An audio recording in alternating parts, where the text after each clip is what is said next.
Hello everyone, वतन मशकूर, वतन की बात हम वतनों के साथ। इस साल का हमारा ये सेकंड वेबिनार है और जैसा कि आप सब जानते हैं कि इलेक्शन, यूपी के इलेक्शन ऑन द वे हैं, जस्ट फ्यू वीक्स लेफ्ट और we are everybody in India or outside India who loves India or India, we are very much interested to know what's going on and क्या होगा, कैसे होगा। ये election कई एतबार से न सिर्फ अहम है बल्कि आने वाला जो हमारा फ्यूचर है, जो हमारा मुस्तकबिल है, वो भी तय करेंगे कि पूरा इंडिया किस तरफ जाएगा, क्या होगा, कैसे होगा। इस तरह की चीजें जो हमारे मुल्क का की जो खूबसूरती थी, एकता में अनेकता की, उस फैब्रिक में कहीं ना कहीं दरार आई है और वो बहुत तकलीफ दह है हम जैसों के लिए।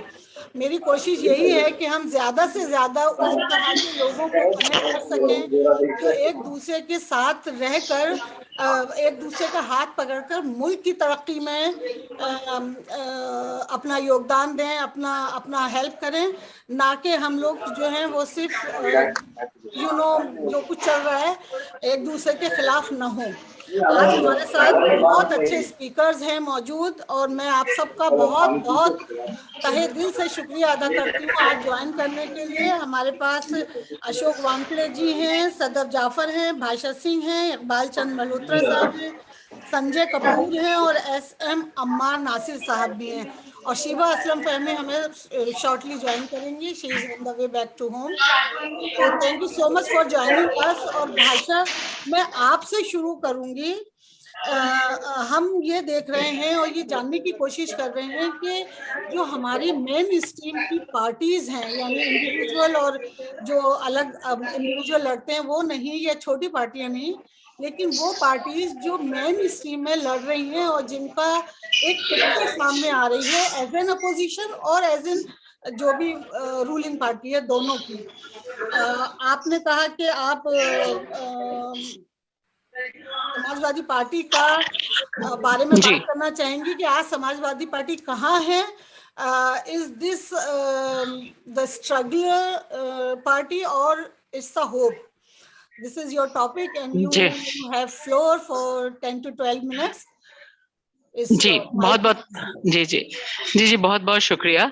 और मुझे लगता है कि जिस तरह से आपने इस पूरे कार्यक्रम को संजोया है और अलग अलग पार्टीज पर हम बहुत विस्तार में चर्चा करने जा रहे हैं, वो भारतीय लोकतंत्र के लिए इस समय सबसे बड़ी जरूरत है कि हमारा जो लोकतंत्र इतना विविध है, इतना डाइवर्सिफाइड है, उसमें हम एक या दो के बारे में नहीं, बाकी तमाम जितने कलर्स हैं, जो हमारा रेनबो कलर है इंडियन पॉलिटिक्स का, उसके बारे में हम बात करें। और जहां तक जो पॉलिटिकल पार्टी जिसके बारे में मैं बात करना चाहती हूँ वो है समाजवादी पार्टी। और जैसा कि हम सब जानते हैं, इस समय अखिलेश यादव ने उसकी कमान संभाली हुई है और पिछले चुनाव से लेकर अभी तक जिस तरह का प्रदर्शन रहा है समाजवादी पार्टी का, उसमें शुरुआती जो दिन थे, खास तौर से मैं यहाँ जिक्र करना चाहूंगी कि कोरोना काल में जिस तरह का हस्तक्षेप, जिस तरह का एक पॉलिटिकल इंटरवेंशन की जरूरत महसूस हो रही थी, जब बिल्कुल पूरी तरह से प्रधानमंत्री नरेंद्र मोदी हो या उत्तर प्रदेश के मुख्यमंत्री योगी आदित्यनाथ हो, उन्होंने पूरी जनता को छोड़ दिया था अपने मुस्तकबिल पर लड़ने के लिए, भिड़ने के लिए, मरने के लिए। कोई पुरसा हाल नहीं था।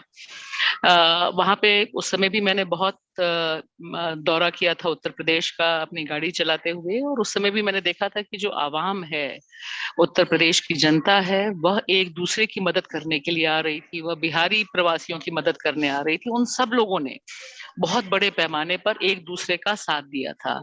और यहाँ पर मैं इस बात का भी जिक्र करना चाहूंगी कि उत्तर प्रदेश की धरती में ही कोरोना की पहली लहर के दौरान जो नफरत फैलाई गई थी मुसलमानों के खिलाफ, तबलीगी के नाम पर जिस तरह की नफरत नफरत फैलाई गई थी, उसका भी पुरजोर जवाब उत्तर प्रदेश में दिया गया। उस तरह का हमें जिस तरह का दंगा फसाद कोरोना काल में करने की कोशिश की गई वो नहीं दिखाई दिया।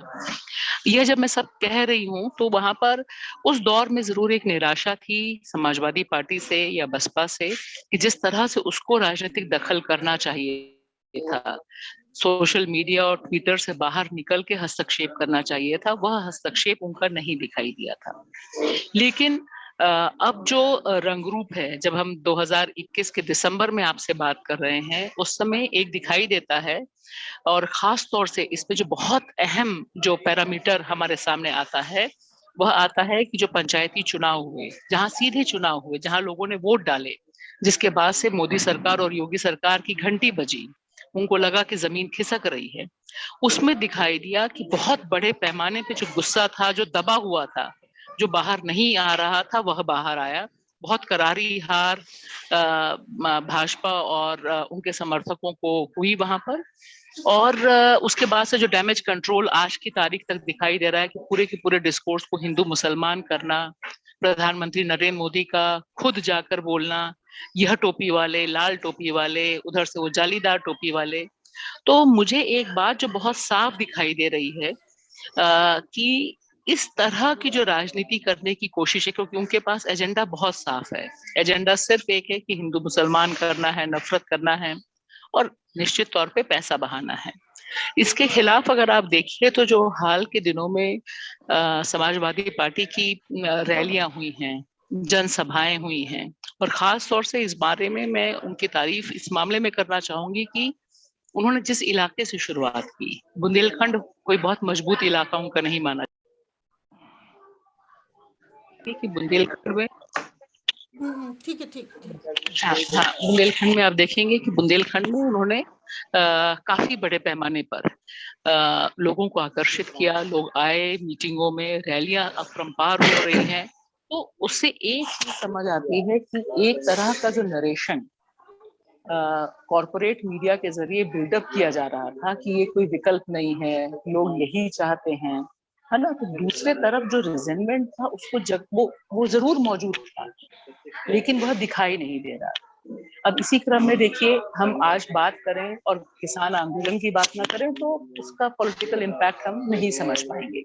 जो पश्चिमी उत्तर प्रदेश है, जो दिल्ली से सटा हुआ प्रदेश है, वहां पर आप देखिए कि जिस तरह से समाजवादी पार्टी ने आरएलडी के साथ समझौता किया है, जयंत चौधरी के साथ समझौता किया, और किसानों का जो बड़े पैमाने पर जो उनके पिता, अब मजेदार बात है कि दोनों ही लोग अपने पिता की जो विरासत है उसको आगे बढ़ा रहे हैं, और कम मेहनत में इनको काफी चीजें मिल रही है, क्योंकि आक्रोश को कोई और उस बड़े पैमाने पर जमीन नहीं मिल रही है।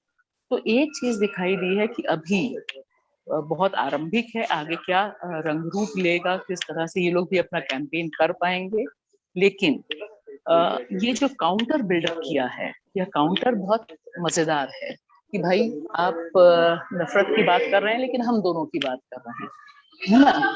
तो एक तरफ जो नरेशन पूरा बहुत कट्टर हिंदुत्व की प्रयोगशाला में तब्दील उत्तर प्रदेश जो हुआ है पिछले दिनों में, तो बहुत सोची समझी रणनीति के तहत जब भारत के जो हिंदू फासिस्ट स्टेट में तब्दील करने की तैयारी है, उसमें बहुत इम्पोर्टेंट रोल उत्तर प्रदेश का है, क्योंकि वही प्रयोग स्थली है गुजरात के बाद कि अब जो सारा आगे का भविष्य है, 2024 का पूरा भविष्य है, वह सब कुछ यहीं से निर्धारित होना है। तो इसमें जो देश का आईन है, जो कॉन्स्टिट्यूशन है, उसकी अगर हम बात करें, क्योंकि बहुत बड़े पैमाने पे लॉलेसनेस है। आप देखिए कि रोज जिस तरह के वीडियोज आ रहे हैं, जिस तरह से महिलाओं, दलितों, जनरल जो विरोध करने वाले लोग हैं, बेरोजगार हैं, बच्चों के साथ जो सड़क पर हैं, स्वास्थ्य कर्मी हैं, उनके ऊपर जो एक पूरा गुंडा राज इस समय है, तो उसमें विकल्प के तौर पर, डिफॉल्ट के तौर पर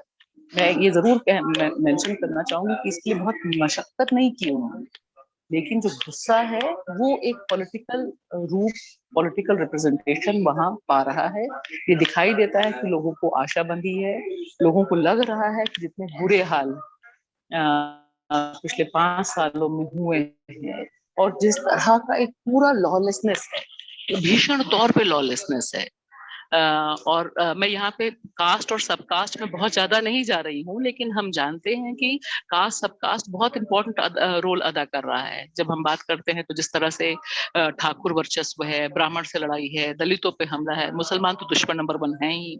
तो इसमें जो नफरत की पॉलिटिक्स है उसका एक काउंटर, उसकी एक होप, उसकी एक आशा यहाँ दिखाई दे रही है। और अभी तक का जो पूरा का पूरा क्रम है और जो कॉम्बिनेशंस भी बन रहे हैं, अगर ये कॉम्बिनेशन सही ढंग से काम करते हैं, अगर बहुत खून से लथपथ चुनाव नहीं होता है, तो ऐसा लगता है कि लोगों का जो आक्रोश पंचायत चुनाव के दौरान दिखाई दिया था वह सस्टेन करना चाहिए। हालांकि अभी समय है, अभी बहुत कार्ड्स हैं, नफरत अपना रोल अदा करती है, लेकिन बहुत पुराना पिटा पिटाया सा एक जुमला है कि काठ की हांडी बार बार नहीं चढ़ती। हालांकि भारतीय राजनीति में हमने देखा है कि जो नफरत की काठ की हांडी होती है वो बार बार चढ़ती है और एक नफरत का माहौल बनाया जाता है। तो बहुत तीखी लड़ाई है, बहुत तीखी लड़ाई है, कदम कदम पे लड़ाई है। और इस बार उत्तर प्रदेश के चुनाव में बहुत बड़ी चीजें दांव पे लगी हैं। 2024 का दांव लगा है, प्रधानमंत्री नरेंद्र मोदी का दांव लगा है। और यह अपने आप में बहुत निराला चुनाव इसलिए भी होगा कि इसमें सीधे सीधे प्रधानमंत्री नरेंद्र मोदी, अमित शाह कमान संभाले हुए हैं। इन सबके बीच जो आपसी टकराहट है वह तो मौजूद है, लेकिन उनको लग रहा है कि जो सत्ता है आगे 24 के बाद का जो भविष्य है वह बिना उत्तर प्रदेश को फतह किए नहीं निकाला जा सकता। और हमने देखा कि किस तरह से इसको ध्यान में रखते हुए 3 कृषि कानून भी उन्होंने वापस लिए हैं। तो ये जो पूरा का पूरी जमीन है, यह समाजवादी पार्टी को एक आशा के तौर पर पेश करती है, क्योंकि बाकी जो पॉलिटिकल पार्टियां हैं, खासतौर से बसपा का एक 20% के करीब वोट हमेशा रहा है, लेकिन वह जिस तरह से डिस्कोर्स से गायब है। हालांकि उसका बहुत साइलेंट वोटर रहता है, तमाम समीकरणों पे बात होती है, लेकिन आज की तारीख में जो लड़ाई है और जो जनता की अपेक्षाएं हैं वह दिखाई दे रही हैं कि वो काफी हद तक समाजवादी पार्टी और उसके इर्द गिर्द जो गठबंधन बन रहा है उसमें है, और उसमें बहुत से लोगों को अलग अलग चीजें होती दिखाई दे रही हैं। तो इस लिहाज से मुझे लगता है कि जो जातिगत समीकरण है, जो नफरत के खिलाफ एक बड़े व्यापक फलक की बातचीत है, वो बहुत बड़ा फलक तो अभी नहीं है, क्योंकि कांग्रेस अभी अलग ढंग से फाइट कर रही है। प्रियंका गांधी ने भी काफी दांव लगाया है, लेकिन जो सांगठनिक ढांचा है, क्योंकि चुनाव में सबसे बड़ी चीज होती है कि आपका वोट डलवाने वाला स्ट्रक्चर कितना है, और वह स्ट्रक्चर अभी बीजेपी के बरक्स जो समाजवादी पार्टी और उसका गठबंधन है उसके बाद पास तो थोड़ा बहुत दिखाई दे रहा है। पैसे में तो दोनों में कोई कंपैरिजन ही नहीं है। भाजपा तो पैसा बहाने के लिए बहुत मशहूर रही है, हम सब जानते हैं कि लेकिन लोगों में जो गुस्सा है, लोग जिस तरह से जो गुंडा राज है उससे तबाह हैं, बेरोजगारी का जो मुद्दा है, महंगाई का जो मुद्दा है, और जिस तरह से इसने मजबूर किया है मोदी सरकार को बैकफुट जाने में, उससे लगता है कि उत्तर प्रदेश में लड़ाई वैसी नहीं है जैसे कॉरपोरेट मीडिया या बड़ा मीडिया या बड़े मीडिया घराने दिखा रहे हैं कि बस सब जय जय है और योगी जी अयोध्या में दिए जलाएंगे और वर्ल्ड रिकॉर्ड बनाएंगे और चुनाव फतह कर लेंगे। अगर ऐसा होता तो ना तो किसान कृषि कानून वापस लेने पड़ते, ना पेट्रोल डीजल पे बात करनी पड़ती, ना बेरोजगारी पे बात करनी पड़ती। तो मुझे अभी की तारीख में यह समीकरण इस ओर भाजपा को चुनौती देता हुआ जरूर दिखाई दे रहा है। उम्मीद है कि मैंने ज्यादा समय नहीं लिया जितना निर्धारित आपने किया था। जी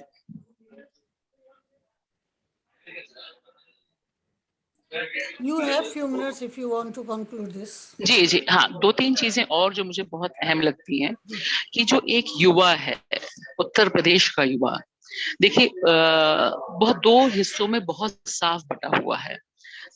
खास तौर से जो एक लुम्पन गूंज में तब्दील हुआ युवा है, जिसमें डोमिनेंट कास्ट भी है और जिसमें ऑप्रेस्ड कास्ट भी है, उसमें भी बहुत इनरोड्स हुए हैं। हम देखते हैं कि जरा जरा से मामले में भगवा गमछा डाल के जो सड़क पर उतरते हैं, वसूली करते हैं, ठोकते हैं। तो एक तरफ तो वो युवा है, और दूसरी तरफ वह युवा दिखाई देता है जो जिसकी तादाद बहुत अच्छी खासी है, जो बहुत परेशान है, ठगा हुआ सा महसूस कर रहा है। और इस कृषि जब आंदोलन पूरा चला 1 साल, उस दौरान मैंने बहुत लोगों से बात की, तो उनका ये कहना है कि ये तो जो वादे किए वो तो छोड़ दीजिए, जो 2 करोड़ नौकरियों के वादे किए वो तो छोड़ ही दीजिए। ये तो जो हमारे अभी के संसाधन हैं, अभी की नौकरी है, अभी की जमीन है, अभी की जो कीमत का सवाल है, वह बहुत अहम है और उस पे कहीं बातचीत नहीं। और इसी के साथ साथ जो गन्ना किसानों का सवाल है, अभी मैं 2-3 दिन पहले ही गाजीपुर और टीकरी में थी। दोनों जगह पे जो यूपी का किसान है और जो नौजवान किसान है, जो खेती से जुड़ा हुआ है किसी न किसी रूप में, तो उनको ये लग रहा है कि जो गन्ने के नाम पर इतने समय तक धोखा होता रहा, वो उनका कहना है कि किसान इतनी जल्दी भूलता नहीं है। आपने लॉलीपॉप दिखा दिया है, लेकिन आपने हमारी बहुत कीमत ली है, इतने समय तक हमें नौकरी नहीं मिली। और ये अकारण नहीं है कि ये एक जो हिस्सा है बहुत बड़ा, इसको लग रहा है कि इसके लिए डू और डाई का हिसाब बन सकता है। अभी बना है कि नहीं बना वो अलग बात है, लेकिन इन चुनावों में महिला वोटर, नौजवान वोटर और वह वोटर जिसको हम कहते हैं कि एस्पिरेंट क्लास, जो एक पैदा हुई है तमाम सेक्शंस में, अ, वो जो है एक हद तक, जिसमें बिल्कुल घोर नफरत वाला एजेंडा नहीं है, हिंदू राष्ट्र वाला एजेंडा नहीं है, इसके अलावा जो आबादी है उसके जो बुनियादी सवाल हैं उनकी मांग जितनी तेज रहेगी और पॉलिटिकल फोरफ्रंट पे रहेगी, मुझे लगता है कि उतना ही अहम इन लोगों का पार्टिसिपेशन, और उसमें एक आशा के तौर पे अगर यह गठबंधन व्यापक बनता है और अपने मुद्दों पे केंद्रित रहता है, क्योंकि भी डाइवर्जेंस की भी बहुत संभावनाएं हैं। लेकिन शुरुआती जो तैयारी है, चाहे वो आरएलडी की हो, चाहे वो अखिलेश की हो, तो मुझे लगता है एजेंडा सेट करने में अभी तक एक तरफ उनका एजेंडा बहुत क्लियर है, बार बार टोपी, अलग अलग टोपियां ला रहे हैं, है ना? तो उससे एक डेस्परेशन दिखाई देता है कि बीजेपी के खेमे में एक डेस्परेशन है कि कैसे वापस जो है बिल्कुल ठोक बजाने वाले हिंदुत्व के एजेंडे पे बात हो कि भाई ठीक है, योगी ही सबक सिखा सकते हैं, क्योंकि उनका तो बिल्कुल कोई शर्म लिहाज भी नहीं है। मतलब उत्तर प्रदेश की धरती में आप चुनाव प्रचार देखिए, कहीं से भी शर्म लिहाज नहीं है कि आप मुख्यमंत्री हैं, आप गृह मंत्री हैं, आप मतलब आप प्रधानमंत्री हैं। वो उस तरह का जो शर्म लिहाज वाली एक पॉलिटिक्स रहा करती थी कि आप पीछे से बाकी जो आपके फ्रिंज एलिमेंट्स है वो खेलते हैं, तो उत्तर प्रदेश में ये मुझे लगता है कि मार और काट बहुत तीखी होने वाली है। और इसलिए भी हम और आप बहुत ध्यान से देख रहे हैं उत्तर प्रदेश के चुनाव को, क्योंकि इसका जवाब कौन देगा। उनकी पॉलिटिक्स बहुत खुली है, कोई भ्रम, कोई डायलेमा नहीं है, वह क्या चाहते हैं उन्होंने एजेंडा साफ कर दिया है। सवाल इसको चुनौती देने का है, तो अभी जो चुनौती देने का एक प्लेटफॉर्म बन रहा है, वहां एक आशा की किरण के तौर पे या एक पोटेंशियल के तौर पे जो चैलेंज कर सकता है, वह समाजवादी पार्टी और उसका कोलिशन दिखाई दे रहा है। शुक्रिया। बहुत बहुत शुक्रिया भाषा। यस, चुनौती तो है हर हर उस पार्टी के लिए जो खड़ी हुई है और जो चाहती है कि देश में वाकई सिर्फ जुमलेबाजी न हो, बल्कि एक इस तरह की सरकार बने जो सारे लोगों को लेकर चले, मुल्क की तरक्की में हिस्सा ले। बहुत बड़ी चुनौती है इस सूरत हाल में।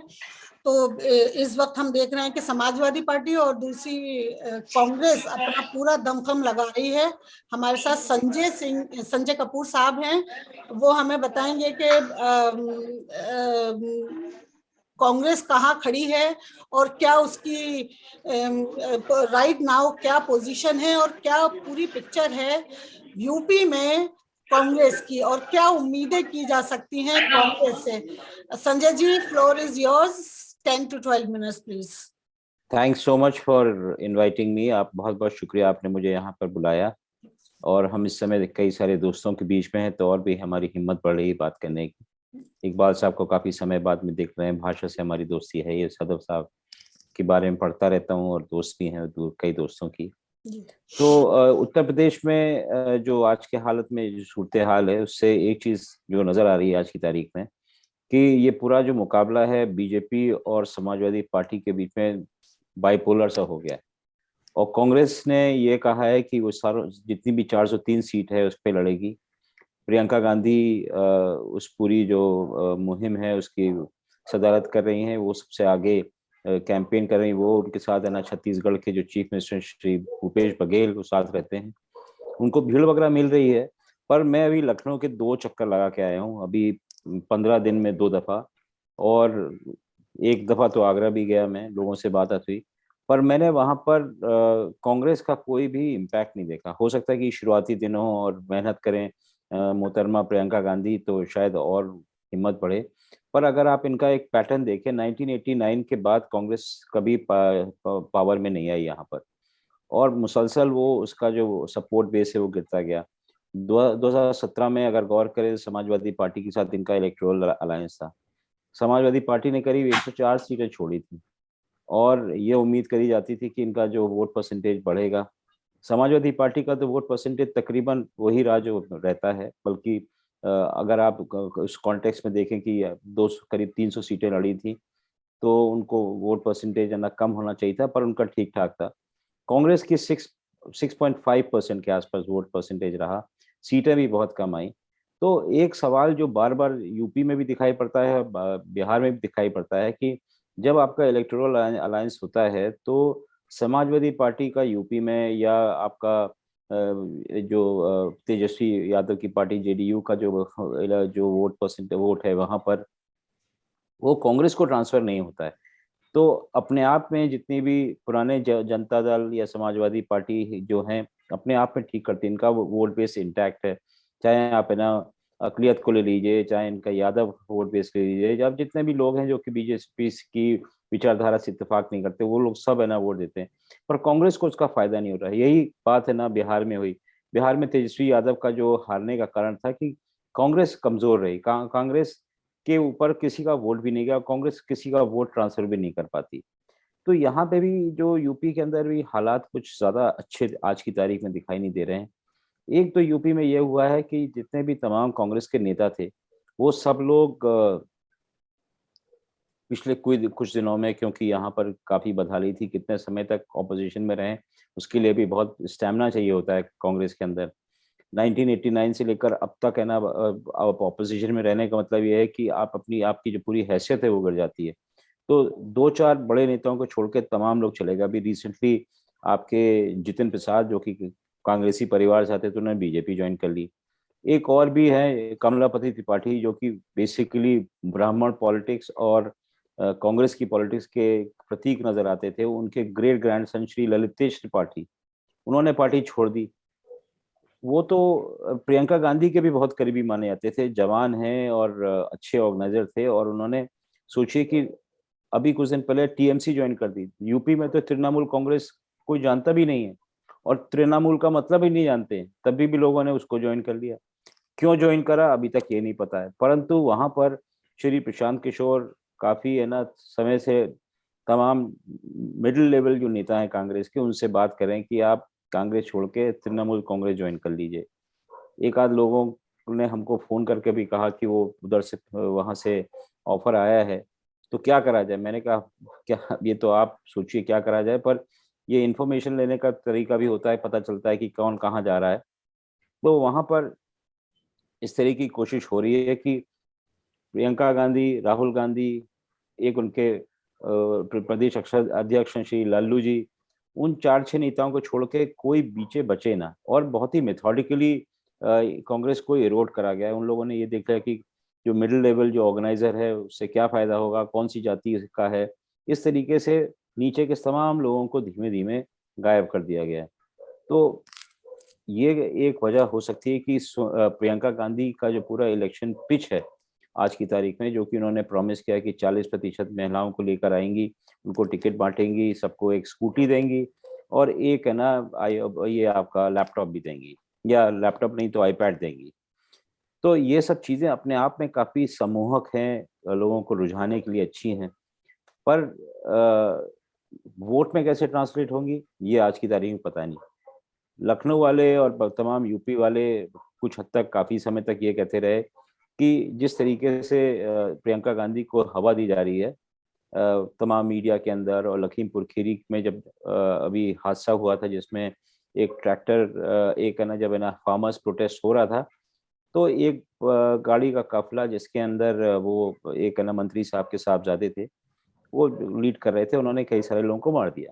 तो प्रियंका गांधी ने वहां पे गई, और राजनीतिक नेता तो नहीं गए थे, वो ही गई, तो उसके बाद उनको गिरफ्तार कर दिया और काफी रौनक रही उस दौरान।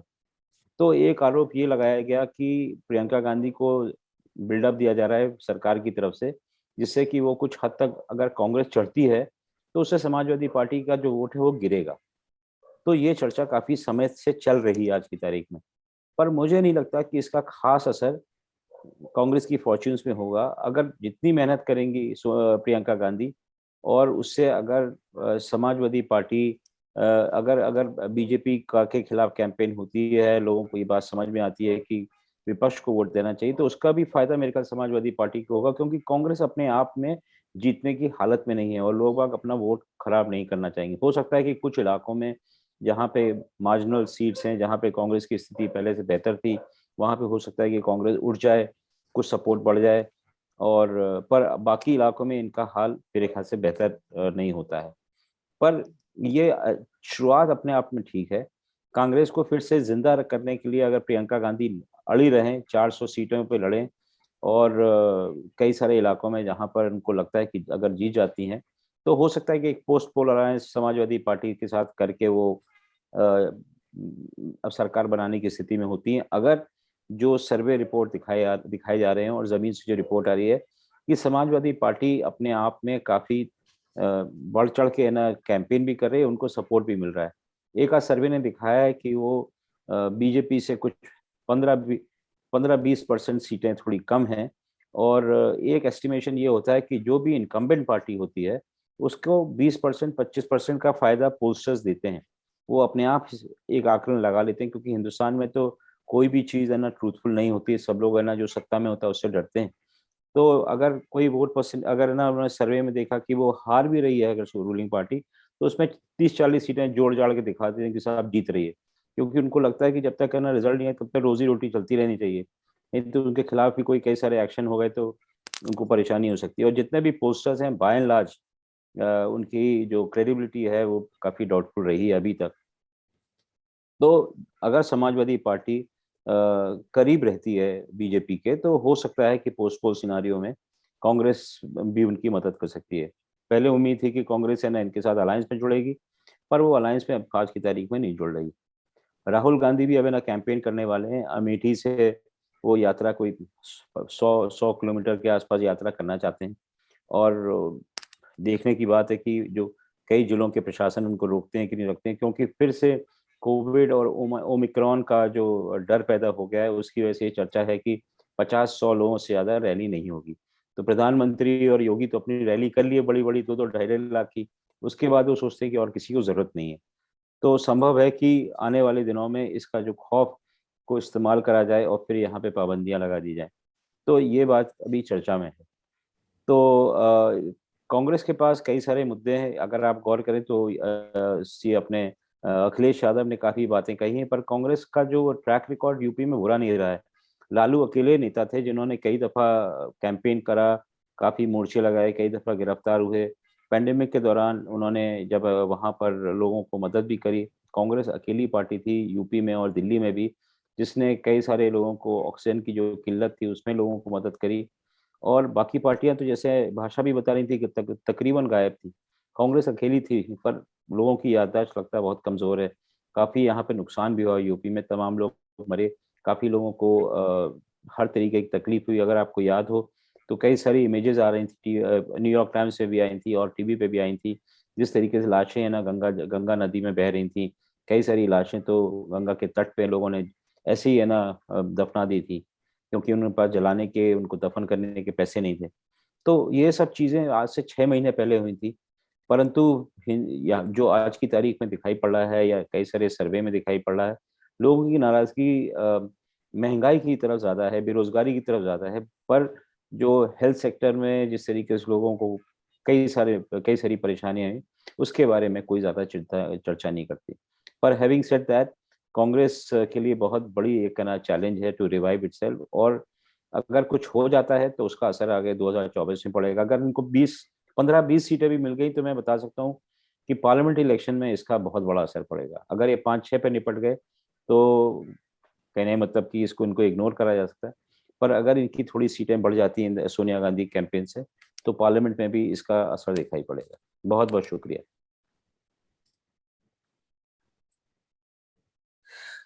पता नहीं कि तन्हा लड़ने का जो पॉलिटिकल सिचुएशन है यूपी की इस वक्त, उसमें तन्हा लड़ने का फैसला कितना अहम है, सिर्फ वक्त ही इसको साबित करेगा कि क्या सही है और क्या गलत है। लेकिन हम इस पे बात करने से पहले एक और हमारे स्पीकर हैं, SM अम्मार नासिर साहब, कलकत्ता से हैं, सोशल एक्टिविस्ट हैं, बिजनेसमैन हैं, और वो आज हमारे साथ यहाँ मौजूद हैं। वो हमें बताएंगे कि यूपी में जो ये आउटसाइडर पार्टीज आ रही हैं उनका, यानी जो ओवैसी साहब और जो रिलीजियस बेस्ड पॉलिटिक्स हो रही है यूपी में, उसका असर क्या रहेगा आने वाले इलेक्शन में इन यूपी।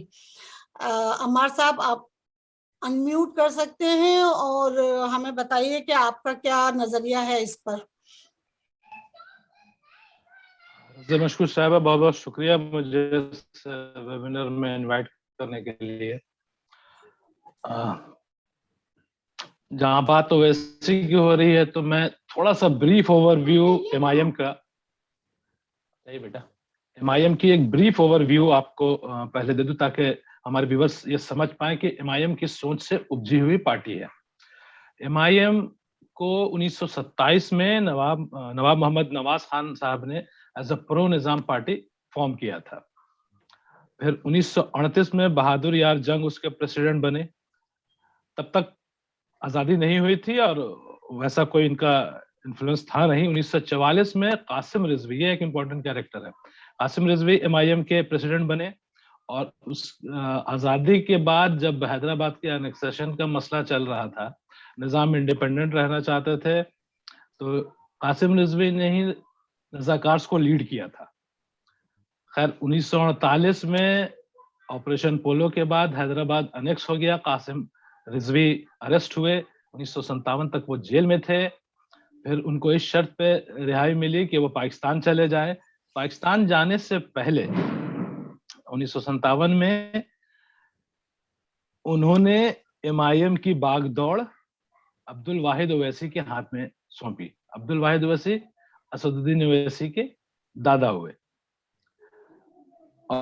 और उसके बाद 75 तक छोटी मोटी जीते उते नहीं मिलती रही। हाँ, अब्दुल वाहिद ओवैसी ने आजादी के बाद, चूंकि सिनेरियो पूरा बदल गया था और जैसा कि चूंकि प्रो निजाम पार्टी थी, तो इससे ये चीज तो क्लियर हो जाती थी कि इनकी एक फ्यूडल मेंटेलिटी थी। अब्दुल वाहिद ओवैसी ने मजलिस इत्तेहादुल मुस्लिमीन में ऑल इंडिया का एडिशन करके ऑल इंडिया मजलिस इत्तेहादुल मुस्लिमीन बनाया। फिर अपने एजेंडे में थोड़ा सा चेंज लाके मुस्लिम्स के साथ दलित्स को जोड़ने की कोशिश की। शुरुआती दिनों में कोई खास पॉलिटिकल ये था नहीं इनका। 75-75 तक तो हैदराबाद तक ही सीमित रहे। 75 में जब 75 में सलाउद्दीन ओवैसी, सुल्तान सलाउद्दीन ओवैसी, असदुद्दीन ओवैसी के फादर, इस पार्टी के प्रेसिडेंट बने। और उसके बाद उन्होंने आंध्र प्रदेश असेंबली में सीट जीती। फिर 84 में वो MP बने हैदराबाद से। 84 से 2004 तक सीट को उन्होंने रिप्रेजेंट किया और उसी सीट को 2004 से असदुद्दीन ओवैसी रिप्रेजेंट कर रहे हैं। तो बेसिकली MIM की भी सोच एक फासिस्ट सोच थी। हैदराबाद का जो स्टेट था, उनकी सोच ये थी MIM की कि ये मुसलमान ही यहाँ पे राज कर सकते हैं। मगर चूंकि आजादी के बाद माहौल बदला, तो उन्होंने अपनी आइडियोलॉजी को थोड़ा फाइन ट्यून किया जो हिंदुस्तान के ब्रॉडर कॉन्टेक्स्ट में काम कर सके। अब 2014 में नरेंद्र मोदी पिक्चर पे आते हैं। उन्होंने एक जुमला दिया था, अच्छे दिन आएंगे। ऐसा नहीं है कि उनके आने के बाद अच्छे दिन किसी के नहीं आए, कुछ लोगों के आए हैं। अब आमतौर पे लोग अदानी अंबानी का नाम लेंगे, मैं उनके अलावा असदुद्दीन ओवैसी की बात करता हूँ। असदुद्दीन ओवैसी के भी अच्छे दिन 2014 के बाद आए हैं। उनका पॉलिटिकल रोड मैप बढ़ा है, क्योंकि ताली दो हाथ से बजती है। क्रिकेट में कहा जाता है कि it takes fast bowlers hunt in pairs. तो अब अगर बीजेपी एक तरफ से रिलीजियस पॉलिटिक्स करे और उसके सामने जिसे वो दुश्मन बता रही है उसकी कोई फेस नहीं हो, उसका कोई फेस ना हो, 2014 के बाद वो फेस ओवैसी बने। फायदा दोनों को हुआ, बीजेपी को भी हुआ, ओवैसी को भी हुआ। ओवैसी एक शहर से निकल के महाराष्ट्र पहुंचे, महाराष्ट्र में उन्होंने सीटें जीती, बिहार में पहली बार में नाकामयाब रहे, बट दूसरी बार में 5 सीट मिली उन्हें, जिसका नुकसान ग्रैंड अलायंस को भी काफी हुआ। बंगाल में उन्हें खासी कामयाबी नहीं मिली, उसकी एक वजह ये हो सकती है कि बंगाल के लोगों के पास एक फॉर्मिडेबल ऑप्शन था। अब मेरा जो टॉपिक है वो है ओवैसी और रिलीजियस बेस्ड पॉलिटिक्स। अब ओवैसी ने अब तक जहां जहां इन्हें तो जरा भी कामयाबी मिली है, अगर आप उसमें देखें तो उसका फायदा सीधा सीधा बीजेपी को हुआ है। महाराष्ट्र हो या बिहार हो, बंगाल में लोगों ने ओवैसी का हाथ नहीं थामा, इनकी पतंग काट दी और ममता बनर्जी ने रिकॉर्ड जीत हासिल कर ली, जो मेरे जानने वाले बहुत से टीएमसी के दोस्त भी खुद यकीन नहीं करते कि इतनी सीट क्यों नहीं उम्मीद थी।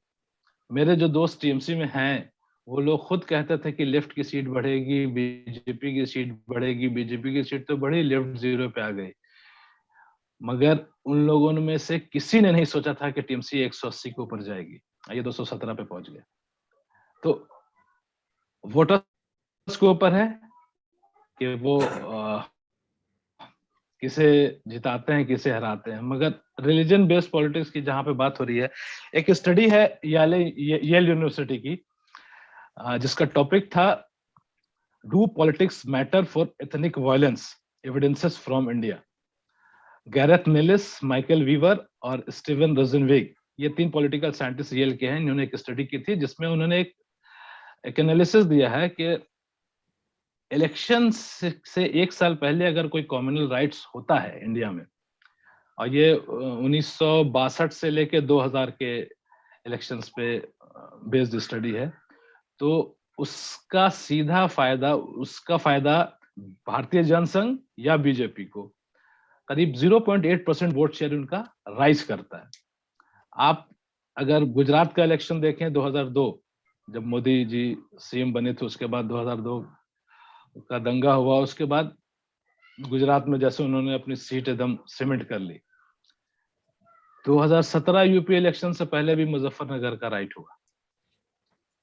मुजफ्फरनगर के राइट के बाद किसी ने ये नहीं सोचा था कि बीजेपी इस तरह से स्वीप करेगी। हो सकता है सिंगल लार्जेस्ट पार्टी बनती, मगर किसी ने ये नहीं सोचा था कि बीजेपी इस तरह स्वीप करेगी। उसका फायदा भी, और वेस्टर्न यूपी जो कि नॉर्मली कम्युनल वायलेंस, मेरठ वगैरह 1-2 इलाकों को छोड़ दिया जाए तो वहां जो जाट बिरादरी है उसमें हिंदू मुस्लिम दोनों रहते हैं और काफी भाईचारा वाला इलाका था।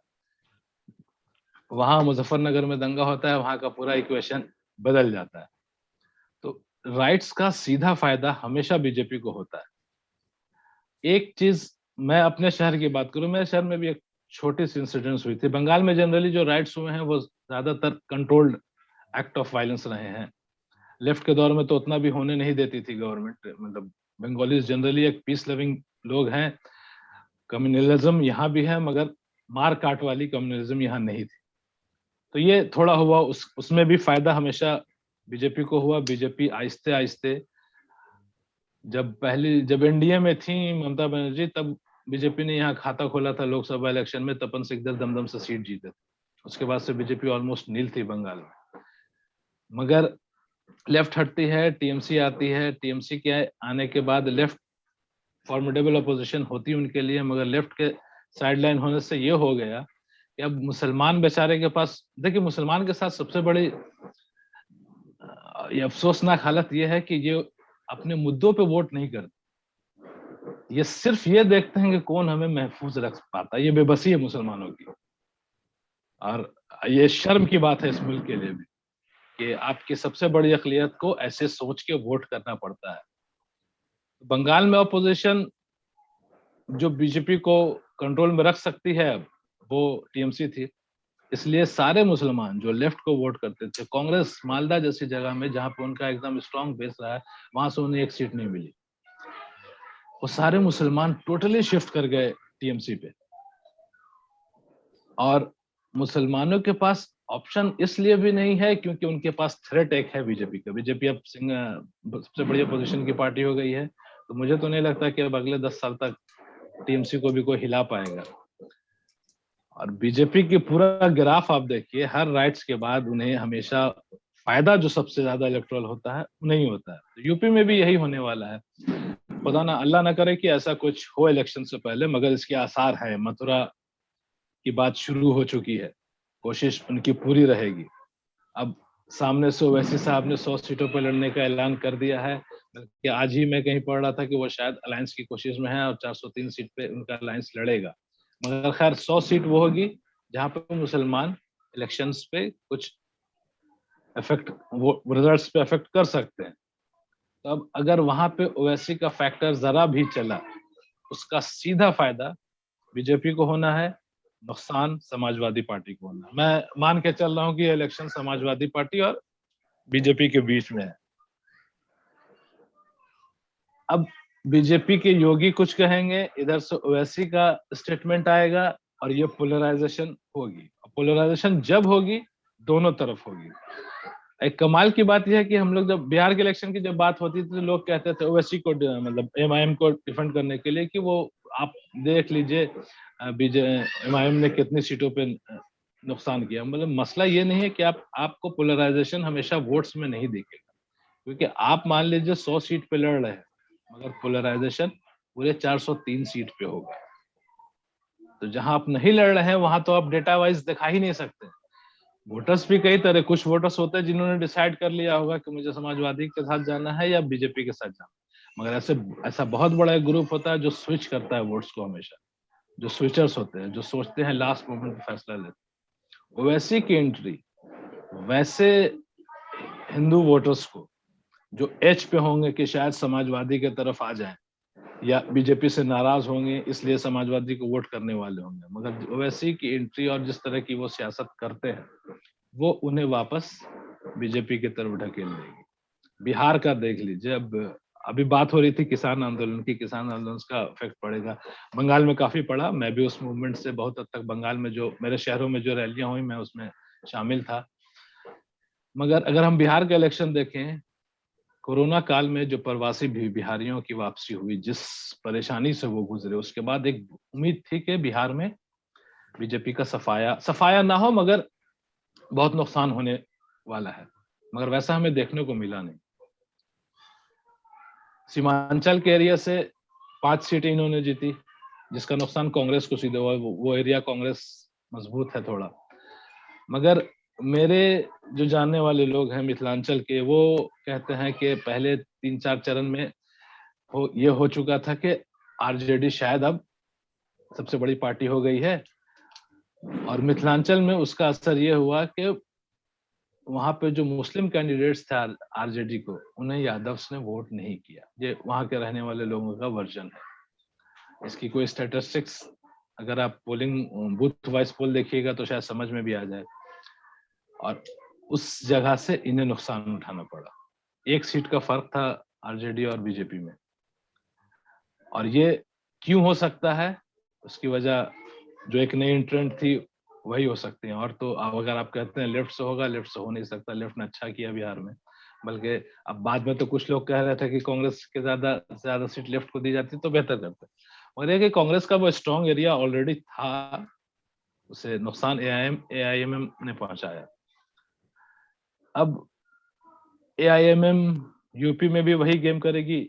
जब आप कहते तो हैं कि दलित, और ये लोग कुछ सीटें देते भी हैं। आप बिहार में हैदराबाद की कुछ सीटें, हैदराबाद के मेयर जिनके 3 बार जो रहे हैं वो नॉन मुस्लिम से रहे हैं, दलित से रहे हैं, लेकिन इनकी ब्रॉड बेस्ड आइडियोलॉजी वही है कि दलित तो मेरे साथ आए मगर लीडरशिप हमारी हो।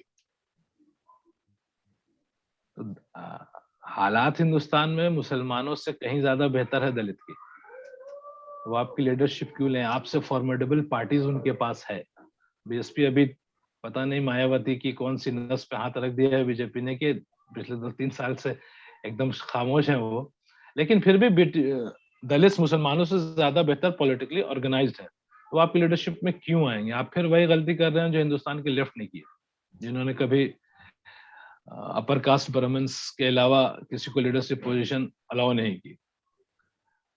हाँ, अगर ओवैसी थोड़ा सा भी असर डालते हैं, उनको तो फायदा होगा ही। अगर मान लिए वो 10-15 सीट ले आते हैं तो यूपी जैसे स्टेट में 10-15 सीट ले आना उनके लिए बड़ी बात होगी, मगर उसका सीधा नुकसान एसपी को होगा, और इसका सबसे बड़ा नुकसान 2024 के इलेक्शन में होगा, क्योंकि हिंदुस्तान की सरकार बीजेपी को अच्छे से पता है कि यूपी के बिना वो नहीं बना सकती। अगर अभी के भी हालत में आप 2004 या 2009 के पोजीशन की हालत में आप बीजेपी को यूपी में लोकसभा इलेक्शन में पहुंचा दीजिए, उनकी मेजोरिटी खत्म हो जाएगी। तो उस नजरिए से यूपी इलेक्शन तो बीजेपी बाय हुक और क्रुक वो जीतने की पूरी कोशिश करेगी। मेरा ओवैसी साहब से एक मसला है, ये है कि ये ठीक है पॉलिटिकल पार्टी हम एक्सपैंड करना चाहते हैं, बहुत अच्छी बात है, मगर ताजुब की बात है जिस स्टेट की मेन पार्टी है वहां इन्होंने फैलने की कोई कोशिश नहीं की। वो आज भी हैदराबाद शहर से ही सीमित है। ये महाराष्ट्र चले जाते हैं, यूपी चले आते हैं, बंगाल चले आते हैं, बिहार चले आते हैं, हर वैसी जगह जहां बीजेपी को फायदा हो सकता है। मगर हिंदुस्तान का इलेक्शन बड़ा महंगा इलेक्शन होता है। कांग्रेस जैसी पार्टी की हालत खराब है जिन्होंने इतने साल राज किया। मुझे ये समझ में नहीं आता कि ओवैसी साहब की फंडिंग कहां से हो रही है, इतने पैसे आ कहां से रहे उनके पास। जब कांग्रेस जैसी पार्टी जिन्होंने बकौल बीजेपी के जिसने 60 साल में देश को लूटा है, उनके इलेक्शन लड़ने में हवा टाइट हो जा रही है, इनके पास इतने पैसे आ रहे, इनके पास अगर एक स्टेट भी होता तो मैं मानता, टीएमसी अगर फैलने की कोशिश कर रही है तो उनके पास रिसोर्सेज हैं, एक स्टेट में उनकी सरकार है, उनके पास फिर भी इनसे ज्यादा रिसोर्सेज है। इनके पास तो अब हैदराबाद का कॉर्पोरेशन भी नहीं है, वहां भी अब टीआरएस है। तो मुझे ये समझ में आता है ये पैसे कहाँ से आ रहे हैं, कभी इस पे कोई जर्नलिस्ट सवाल भी नहीं करता।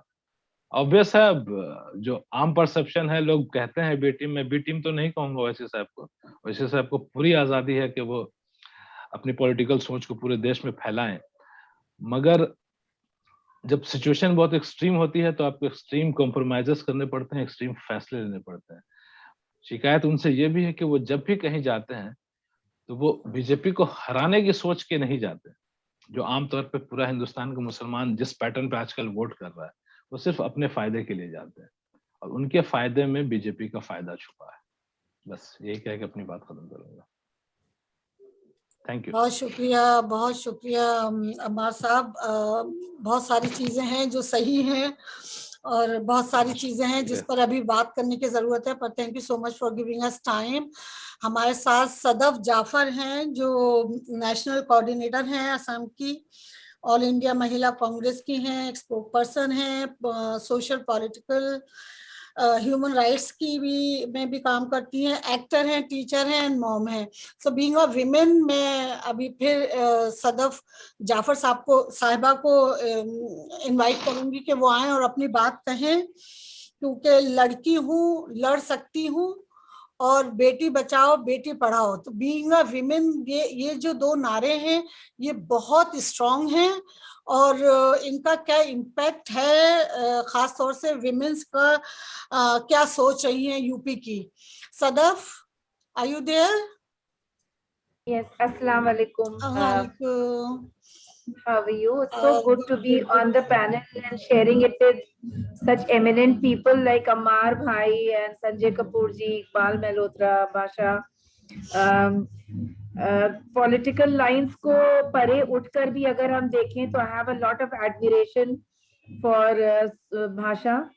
पता नहीं, I hope मेरे पीछे का जो शोर है वो नहीं डिस्टर्ब कर रहा है आपको। नहीं, it's okay, yeah. बिकॉज हमारे यहाँ ये बीजेपी की एक फैमिली है जिनकी यहाँ शादी है और वो 2 दिन से हाई डेसिबल वॉल्यूम में हमें जो है वो अपने शादी का सेलिब्रेशन का हिस्सा बनाए हुए हैं। ये अलग बात है कि हम एंटी नेशनल हैं इसलिए इनवाइटेड नहीं है।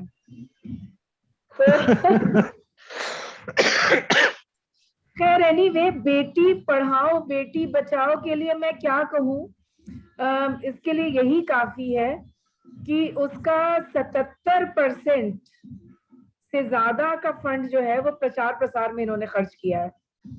जो पैसा बच्चे को एजुकेट करने के लिए इस्तेमाल होना था, जो पैसा सीसीटीवी कैमरास के लिए या बच्चों को अवेयर करने के लिए, जो पैसा उन तमाम चीजों के लिए लगना था जिससे कि हम अपने बच्चियों को एक महफूज एनवायरनमेंट दे सके जहां वो पढ़ें, अपनी जिंदगी को तय कर सके कि क्या करना है, अपनी जिंदगी की चॉइसेस को, चाहे वो शौहर चुनने की पसंद हो, चाहे पढ़ाई हो, करियर हो, उसको पैदा होना, आज यूपी में इन्फेंटिसाइड और फ्यूटिसाइड इतना है, जहाँ सेक्स रेशियो इतना डिसबैलेंस होता जा रहा है, तो ये हमें इन तमाम चीजों के लिए ये खर्चे करने थे। लेकिन अफसोस कि हमने ये खर्चा सिर्फ प्रचार प्रसार में उत्तर प्रदेश और मोदी सरकार ने किया है। आज भी आप देखें कि जिस तरह का झूठ, जब एक लड़की के साथ कुछ गलत हो जाता है तो उसको FIR करने के बजाय, उसको प्रोटेक्शन देने के बजाय, उसके सही मेडिकल जांच करने के बजाय हम उसको कैरेक्टर असैसिनेट करना बेहतर समझते हैं। हम तय करते हैं कि वो फला जगह क्यों थी, किसके साथ थी, क्या पहने थी। तो ये है बेटी पढ़ाओ और बेटी बचाओ की बात। जिस तरीके से आपने देखा होगा कि उन्नाव में सेंगर हटाया नहीं जाता अगर विपक्ष और मीडिया एक साथ नहीं आता।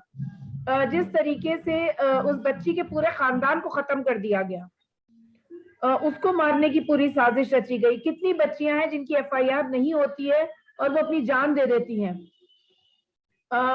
जिस तरह से हाथरस की लड़की को मार दिया गया और रातों रात जला दिया गया, अगले दिन आप देखते हैं कि उसकी भाभी जिस तरह के प्रेशर से वो लड़की गुजरी है। आसाराम बापू जेल में है, लेकिन जो उसकी पीड़िता है वो उससे भी एक बहुत भयानक जेल में है। हम लोग जब उससे मिलने गए तो उसने कहा कि दीदी, बाहर जो आप पेड़ देख रही हैं ना, वो एक पौधा था जब मुझे कमरे में बंद किया गया था। आज वो पूरा दरख्त बन गया है। मैं बाहर नहीं निकली हूँ क्योंकि मैं बाहर निकलूंगी तो मुझे मार दिया जाएगा। CRPF डिप्लॉयड है हाथरस में। CRPF हटेगी तो अपर कास्ट उस दलित फैमिली के घर जला देगी, ऐसा उनको डर है। तो देखिए, जब आपका महकमा, आप DM, आपका पुलिस, ये सारे लोग, आपकी एग्जीक्यूटिव जो है वो लेजिस्लेटिव के साथ मिलके एक लड़की की आवाज को दबा देना चाहती है, एक परिवार को दबा देना चाहता है, तो कैसे क्या हो सकता है। और ये सिर्फ दलित और मुसलमान लड़कियों की बात मैं नहीं कर रही हूँ, इसमें अपर कास्ट लड़कियां भी शामिल है, इसमें एजुकेटेड लड़कियां भी शामिल है, खेत में घास काटने वाली बच्चियां भी शामिल है। तो बड़ी कैजुअली कह देना कि लड़कों से गलतियां हो जाती हैं किसी का, ये कह देना कि वो क्या पहनती हैं, क्या करती हैं, फला जगह क्यों थी। लव जिहाद में जिस तरीके से लोगों को एंटेगनाइज किया गया, इंटिमिडेट किया गया, मार दिया गया, उसका एक मिसाल है जिस तरह से अल्ताफ को 5.5 फीट के अल्ताफ को 2 फीट के 2.5 फीट के पाइप से कहा के लटक के मर गया। मुझे अल्ताफ की फिक्र है, लेकिन अल्ताफ मर गया, उसका जिंदगी भर उसका गम उसके माँ बाप झेलेंगे। लेकिन ये भी है, pardon me with all the background music, I am really sorry. लेकिन अल्ताफ के साथ साथ मुझे उस बच्ची की फिक्र है जिसके वेयरअबाउट्स क्या है, किस तरह के इमोशनल मेंटल ट्रॉमा से वो बच्ची गुजर रही होगी, हम नहीं जानते। एक कंसेंट की बात है, एक एडल्ट महिला के कंसेंट की बात है, जिसको कंप्लीटली कॉम्प्रोमाइज किया गया जब रोमियो स्क्वाड बनाया गया। कहीं पे भी लड़के लड़कियां बैठे देखे गए, उन्हें हैरेस किया गया, पुलिस ने वसूली करी। तो इन तमाम चीजों को अगर आप देखें तो उसमें प्रियंका गांधी जी लगातार जब से आई हैं, वो जो कहा जाता है संगठन को क्यों नहीं देख रही हैं, ये क्यों नहीं देख रही है, वो क्यों नहीं कर रही है, कांग्रेस का संगठन कहाँ है। हमें चुनाव लड़ना जरूरी है, लेकिन हम संवेदनहीन होके सिर्फ चुनाव के बारे में नहीं सोच सकते हैं। जब एक लड़की सिसक रही है, उसका पूरा पूरा घर बर्बाद हो चुका है, उसके बाप को मारा जा चुका है, उसके वकील को मारा जा चुका है, हम कैसे सिर्फ चुनाव चुनाव चुनाव के निस्बत हम चाहते हैं कि उस लड़की को गले लगा लें, उससे कहें कि हम तुम्हें वो ताकत देना चाहते हैं, वो सशक्तिकरण करना चाहते हैं, डिसीजन मेकिंग देना चाहते हैं कि तुम मजबूती से अपने पैरों पे खड़ो, अपने हक की लड़ाई लड़ो, तुम्हें अपने लीगल राइट्स पता हो, तुम्हें अपने ह्यूमन राइट्स पता हो। कई जगह पे प्रियंका गांधी जी पहुंची जहां कोई नहीं पहुंचा। देखिए, चौराहे पे निकलकर डिमॉन्स्ट्रेशन कर देना एक अलग चीज होती है, लेकिन उस बच्ची को गम साझा करने के साथ साथ ये भी जरूरी है कि हम उस लड़की को इतना एम्पावर करें कि वो कहे कि हाँ मैं लड़की हूँ, मेरे घर में मेरा बेटी बेटा जैसा है, ये ना कहे कोई, कहे कि मेरी लड़की है और वो लड़ सकती है। हमने अपनी बेटी को, I remember somebody told me once कि हमारे यहाँ मतलब हमने अपने बेटों को बेटियों की तरह पाला है, तो मेरी मदर ने कहा नहीं, मेरी बेटियों को मैंने बेटियों की तरह पाला है और हम एम्पावर्ड है हमारी बच्चियां। तो प्रियंका गांधी यकीन दिलाती हैं कि आज जब आपको यूपी में डर लगता है औरत होते हुए, ये कहते हुए कि हम एक औरत है और हम घबरा रहे हैं सड़क पे निकलते हुए, खेत में जाते हुए, पढ़ने जाते हुए, तो ऐसे सिचुएशन में प्रियंका गांधी कहती है कि मैं लड़की हूं और लड़ सकती हूँ। I am empowered, I will fight not only for my self but I will also empower other people around me. जो मर्द, और ये बहुत, ये शाहीन बाग से निकलता है, ये लड़की हूँ लड़ सकती हूँ, ये फार्मर्स आंदोलन से निकलता है, जहाँ पे दादियां निकल कर आई और कहा कि हाँ हम उठाएंगे लाठियां, मारे दम पुलिस है तो हमें लाठियां मारे। उन औरतों ने कहा कि हम सर्दी की रातों में निकल कर बैठेंगे, हाँ तुम हमारे मर्दों को मारते हो, आओ हमें भी मारो, हम बैठते हैं निकल कर। तो ये औरतों को कोई मतलब इट इज समथिंग जिसमें हम औरतों को पीछे खींचे कि राजनीति बहुत गंदी जगह है पैर रखने के लिए। वो कहती है राजनीति बहुत खूबसूरत जगह है, आप आइए, एम्पावर होइए, एम्पावर करिए। And it is a beautiful thing to be, it is beautiful to be telling a girl. जब मैं जाती हूँ लोगों औरतों के बीच में और मैं कहती हूँ कि तुमको तुम पढ़ोगी, तुम घर से निकलोगी, तुम नौकरी करोगी, हम तुम्हारे बच्चे संभालने का इंतजाम करेंगे, हम देखेंगे कि how we empower you in every possible way. तो इकोनॉमिक, सोशल, हर तरह से उनको सेल्फ हेल्प ग्रुप की तरफ से उनको एम्पावर करना, इकोनॉमिकली एम्पावर करना, पॉलिटिकली एम्पावर करना, सोशली एम्पावर करना। ये ना सिर्फ आपको पॉलिटिकली चैलेंज करता है बट ऑल्सो आपको सोशली चैलेंज करता है। और आप देखेंगे कि भाजपा जैसी जब या इस तरह की पार्टियां जब सत्ता में आती हैं तो पितृसत्ता कई गुना बढ़ जाती है, क्योंकि उनकी सोच मनुवादी है। वो औरतों की सेक्सुअलिटी को कंट्रोल करती हैं, औरतों की कंसेंट को कंट्रोल करती हैं। वो कहते हैं, योगी आदित्यनाथ के ब्लॉग में लिखा है कि औरतें घर में रहें, जब वो घर के बाहर निकल के काम करती है अपनी एनर्जी जाया करती हैं जो उन्हें अपने बच्चों को पालने और घर के काम में खर्च करनी चाहिए।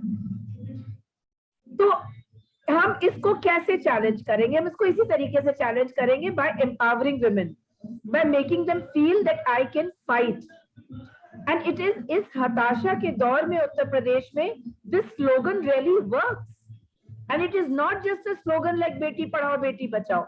अलवर में एक लड़की के साथ गैंगरेप हो जाता है, उसके सारे रेपिस्ट आज जेल में हैं, उस लड़की को कांस्टेबल बनाया गया। So we are making it a point that अभी बात हो रही थी, महिला कांग्रेस की मीटिंग हो रही थी, हमने कहा कि अगर बच्ची का बलात्कार हो जाए तो हम कैसे अपनी सरकारों को, जहां हमारी सरकारें हैं और जहां पे हम विपक्ष में, उनसे क्या मांगे रखें। तो हमारा कहना यह था कि भाई उनका सोशल इकोनॉमिक परिप्रेक्ष्य देखते हुए, उनका बैकग्राउंड देखते हुए, अगर वो लड़की एडल्ट है तो उसको सरकारी नौकरी दी जानी चाहिए, पर अगर वो लड़की माइनर है तो उसकी माँ को सरकारी नौकरी दी जानी चाहिए। Because an empowered mother will make sure that the daughter is not on the street, she is not begging. तो ये तमाम चीजों को हमें देखना पड़ेगा। Empowering women economically, socially, politically, culturally is extremely important, and it is a determining factor in changing the politics of this country.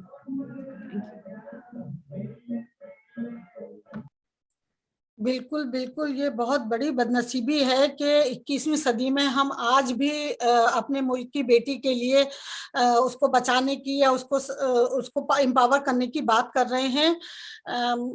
दुनिया कहाँ से कहाँ पहुंच गई और अभी हम जो हैं वो 16वीं सदी में ही अटके हुए हैं।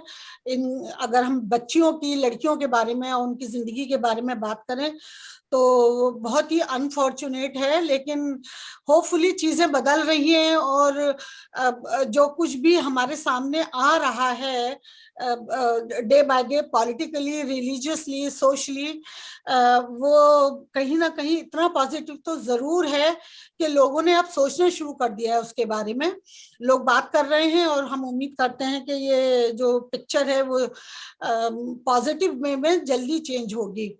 अगर हम आज के इलेक्शन पे जैसे कि बात कर रहे हैं, मुख्तलिफ पार्टीज के अपीयरेंस की बात कर रहे हैं इन इलेक्शंस में, तो मैं या हम सब इस बात पर एग्री करेंगे कि मौजूदा इलेक्शन की जो बिग पिक्चर थी उसको फार्मर्स प्रोटेस्ट ने बहुत मुतासिर भी किया है और चेंज भी किया है, और कहीं ना कहीं उसमें कलर्स भी आए हैं जिसने बहुत सारे लोगों को जो नाउमीद हो गए थे एक सम पॉइंट, अभी वो उनमें भी जोश आ गया है, वो भी सोच रहे हैं कि now we have to participate in upcoming election with the full strength.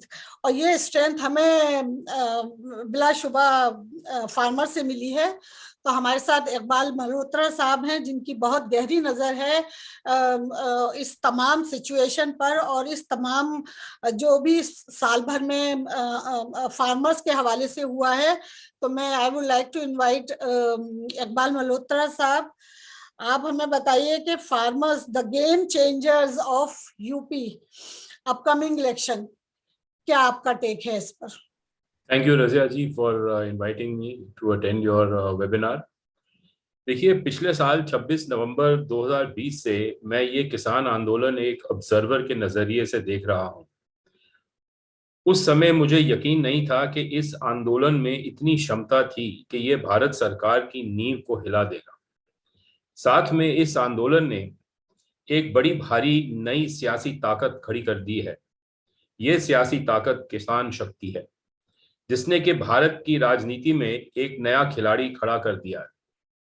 इस आंदोलन के पहले सवाए स्वर्गीय चौधरी चरण सिंह के और जो विरासत वो छोड़ गए थे, भारतीय राजनीति में किसी भी पार्टी ने किसान के महत्व और उनकी जुटाई क्षमता पूर्ण रूप से समझी नहीं थी। इस किसान आंदोलन के दो बड़े अहम पहलू हैं। एक पहलू यह है कि इस आंदोलन के आयोजकों ने राजनीतिक दलों को दूर रखा था, और दूसरा पहलू यह है कि बाय एंड लार्ज सवाए हरियाणा के कुछ इंसिडेंट्स जो हुए थे, ये आंदोलन शांतिपूर्ण रहा है। मुझे लगता है कि इस आंदोलन में दो धाराओं का संगम हुआ है। एक प्रमुख विचारधारा मार्क्सवादी विचारधारा है और दूसरी विचारधारा गांधीयन विचारधारा है। तो सवाल पैदा होता है कि क्या ये आंदोलन गैर राजनीतिक था या इस आंदोलन के बीच एक राजनीतिक सच छुपा हुआ है। जो थोड़ी गहरी खोज करें तो कोई मना नहीं कर सकता कि इस आंदोलन के दो बड़े प्रमुख बुद्धिजीवी मार्क्सवादी कम्युनिस्ट पार्टी यानी सीपीएम के सदस्य हैं और संयुक्त किसान मोर्चे की जो सरकार के साथ निगोशिएट करने वाली 5 सदस्य की टीम है, उनके भी ये माने हुए सदस्य हैं। ये दो व्यक्ति महाराष्ट्र के डॉक्टर अशोक धावले हैं और बंगाल के हानन मोला हैं। इन्होंने इस आंदोलन की रचना एक क्लासिक मार्क्सवादी दृष्टिकोण से की है। करीब 45 साल पहले 1970 के दशक में जब मैं इंग्लैंड की कैम्ब्रिज यूनिवर्सिटी में अर्थशास्त्र पढ़ रहा था, मैंने वामपंथी साहित्य के शब्दकोश से एक पुस्तक और एक लेख पढ़ा था जो मुझे अभी भी याद है। पुस्तक का नाम था peasant wars of the 20th century और इसके लेखक थे एरिक वुल्फ।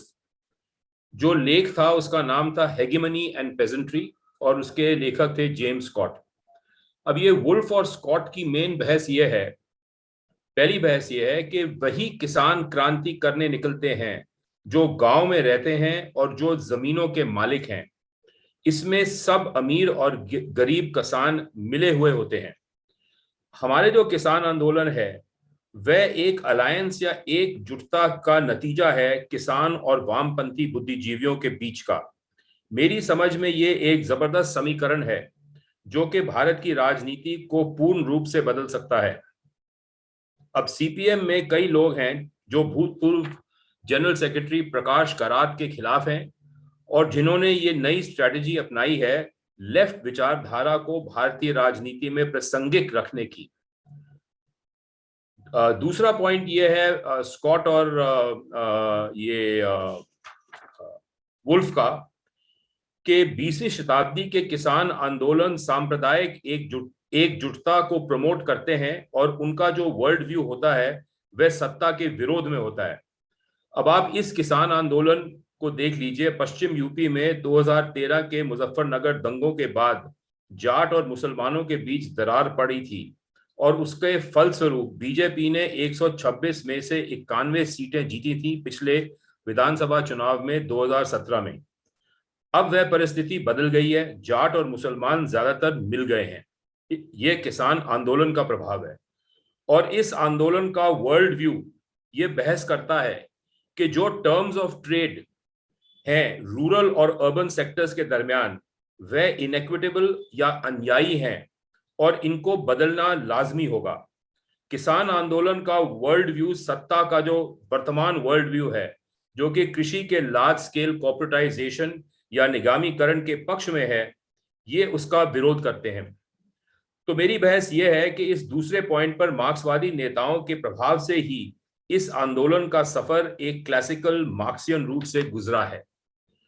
अब तीसरा पॉइंट स्कॉट और वुल्फ का यह है कि ऐसे आंदोलनकारी किसानों की क्षमता उनकी आर्थिक और संगठनिक ताकत में है, उनके हुक्मरानों के खिलाफ, जो इनको सामूहिक प्रतिरोध का अवसर देती है। अब इस आंदोलन में देख लीजिए, सब जगह लंगर लगाए गए थे और जत्थे आ रहे थे। इन सब किसानों की रेजोल्यूटनेस या दृढ़ता ने इनको सत्ताधारी ताकतों के ऊपर एक एडवांटेज दिया था। ये जो संगठनिक शक्ति किसानों की पैदा हुई है वह पारंपरिक और सांस्कृतिक आधार पर हुई है और इनको मार्क्सियन लाइंस पर रिस्ट्रक्चर किया गया है। स्कॉट की बहस यह भी है कि जितना ज्यादा एक किसान आंदोलन इंस्टीट्यूशनलाइज्ड और ऑर्गेनाइज हो जाता है, उतना ही ज्यादा वह स्थापित राजनीतिक शक्ति के टेपेस्ट्री में बुन जाता है। अब आप देख लीजिए, किसान आंदोलन का प्रभाव इतना अधिक हो गया था कि मोदी जी ने अचानक 19 नवंबर को राष्ट्र के नाम घोषणा की कि ये 3 कंट्रोवर्शियल फार्म लॉज को सरकार विड्रॉ कर रही है। 29 नवंबर को संसद में बिना बहस किए 4 मिनट में ये तीनों कानून रद्द कर दिए गए। जैसे जल्दबाजी में ये कानून अगस्त 2020 में लाए गए थे, उसी तरह उसी जल्दबाजी में ये कानून वापस ले लिए गए। तो सरकार को उन्हीं किसानों के सामने झुकना पड़ा जिनको उसने खालिस्तानी, अर्बन नक्सल, पाकिस्तानी टेररिस्ट इत्यादि बुलाया था। ताज्जुब की बात यह है कि इस हादसे के बाद भी सरकार कुछ नहीं सीखी। सरकार ने किसानों की बाकी मांगों को फिर नजरअंदाज कर दिया। उन्होंने मिनिमम सपोर्ट प्राइस MSP, आंदोलन के दौरान शहीद हुए किसानों के लिए मुआवजा और वह हजारों मुकदमे की वापसी जो कि हरियाणा और यूपी के सरकारों ने किसानों पर डाले थे, उन सब विषयों पर चुप रही थी। कुछ बड़प्पन तो दिखाना चाहिए था कि नहीं। The government was a bad loser. पर ब्रह्मांड को सरकार का ये रवैया पचा नहीं। कुछ दिनों बाद जब इंडिया टुडे का ओपिनियन पोल निकला और उसमें दिखाया गया कि मोदी जी की पॉपुलर रेटिंग 42% से गिर गई है, 66% से 24% पर आ गई है, तो सरकार को फिर किसानों की बाकी मांगे भी माननी पड़ी 9 दिसंबर को। अब जनता को संबोधित करते हुए 8 दिसंबर को संयुक्त किसान मोर्चे के चुने हुए 5 नेता प्रेस कॉन्फ्रेंस के दौरान बोले थे। इसमें डॉक्टर धावले और मुल्ला साहब भी बोले थे। मेरी नजरों में ये कामयाब वामपंथी और किसान गठबंधन का साक्षात प्रदर्शन है। सवाल यह है कि ये गठबंधन कामयाब क्यों हुआ? पहला कारण था कि इनकी मांगे सामूहिक फायदे के लिए थी। दूसरा कारण यह था कि दखल अंदाज पूंजीवाद, इंट्रूसिव क्रोनी कैपिटलिज्म ने कृषि के क्षेत्र में सामाजिक संतुलन को भंग करने की कोशिश की थी, उसे रोकना था। तीसरा कारण, किसानों में जागृति पैदा हुई बड़ी तेजी से। और चौथा कारण, ये पूंजीवाद ताकत, किसानों को डर था कि पूंजीवाद ताकतें जो है उनकी जमीनों को हत्या लेंगे। अब ये हमारे कंक्लूजन्स हैं। इसके बाद क्या होगा? किसान आंदोलन समाप्त नहीं हुआ है, वह केवल स्थगित हुआ है। आप राकेश टिकैत की आज भाषण सुन सकते हैं गाजीपुर बॉर्डर पे। अब इसका फोकस जो है वो योगी सरकार पर पड़ेगा।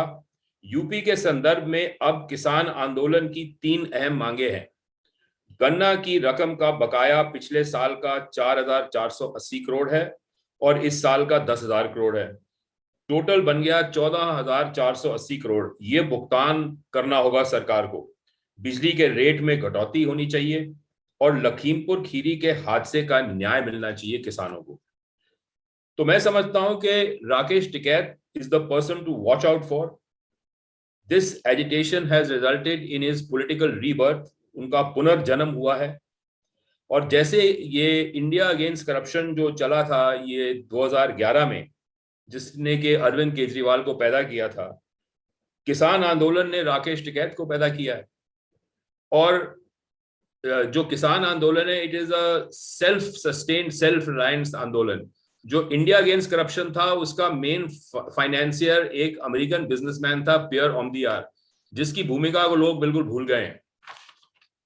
तो मैं समझता हूं कि अब किसान एक नया मतदाता वर्ग बन गया है इस यूपी के चुनाव में।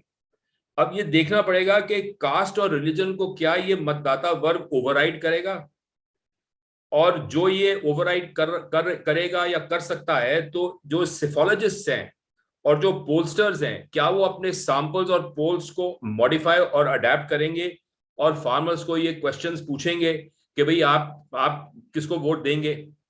तो अब जो ये ट्रेडिशनल बेसिस पे ही चलता रहेगा पोलस्टर, तो ये डिसइंफॉर्मेशन फैलती रहेगी। तो मैं समझता हूं कि इसमें अब समय ही बताएगा कि अगले महीने 1.5 महीने में क्या होता है। मैंने बस इतना ही कहना था। बहुत शुक्रिया, बहुत शुक्रिया। बहुत ही जामे और बहुत ही मुकम्मल बात है। इसमें कोई शक नहीं है कि फार्मर्स एजिटेशन ने, फार्मर्स का जो पूरा ये प्रोटेस्ट रहा, इसने बहुत सारे लोगों की थिंकिंग चेंज कर दी about the election, about the politics, about the जो भी हमारे किसान थे उनके लिए जो कुछ भी हो रहा था या नहीं हो रहा था।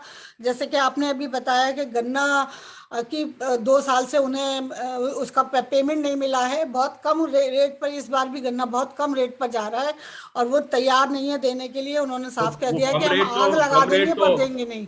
वो कम रेट तो अलग बात है, बकाया नहीं मिला। बकाया तो नहीं मिला है जी। बढ़ाया सिर्फ। आई थिंक वो इसी वजह से देना नहीं चाह रहे हैं कि अब हम उस रेट पर नहीं देंगे, क्योंकि वो रेट भी अभी तक नहीं मिले हैं।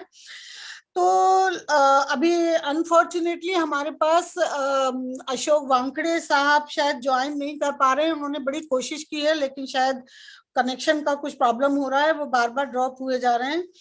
तो मेरे पास ये कुछ सवाल हैं, मैं आप सबको यहाँ एक साथ ले लेती हूँ, हमारे सारे स्पीकर्स को, ताकि हम एक साथ बात कर सकें। भाषा, आप अभी यहाँ पर हैं। आपने कहा कि ये चुनाव बहुत खूनी हो सकते हैं। बहुत तो खूनी से मतलब आपका क्या फसाद से था या क्या था? आप उसको एक्सप्लेन करना चाहेंगी प्लीज?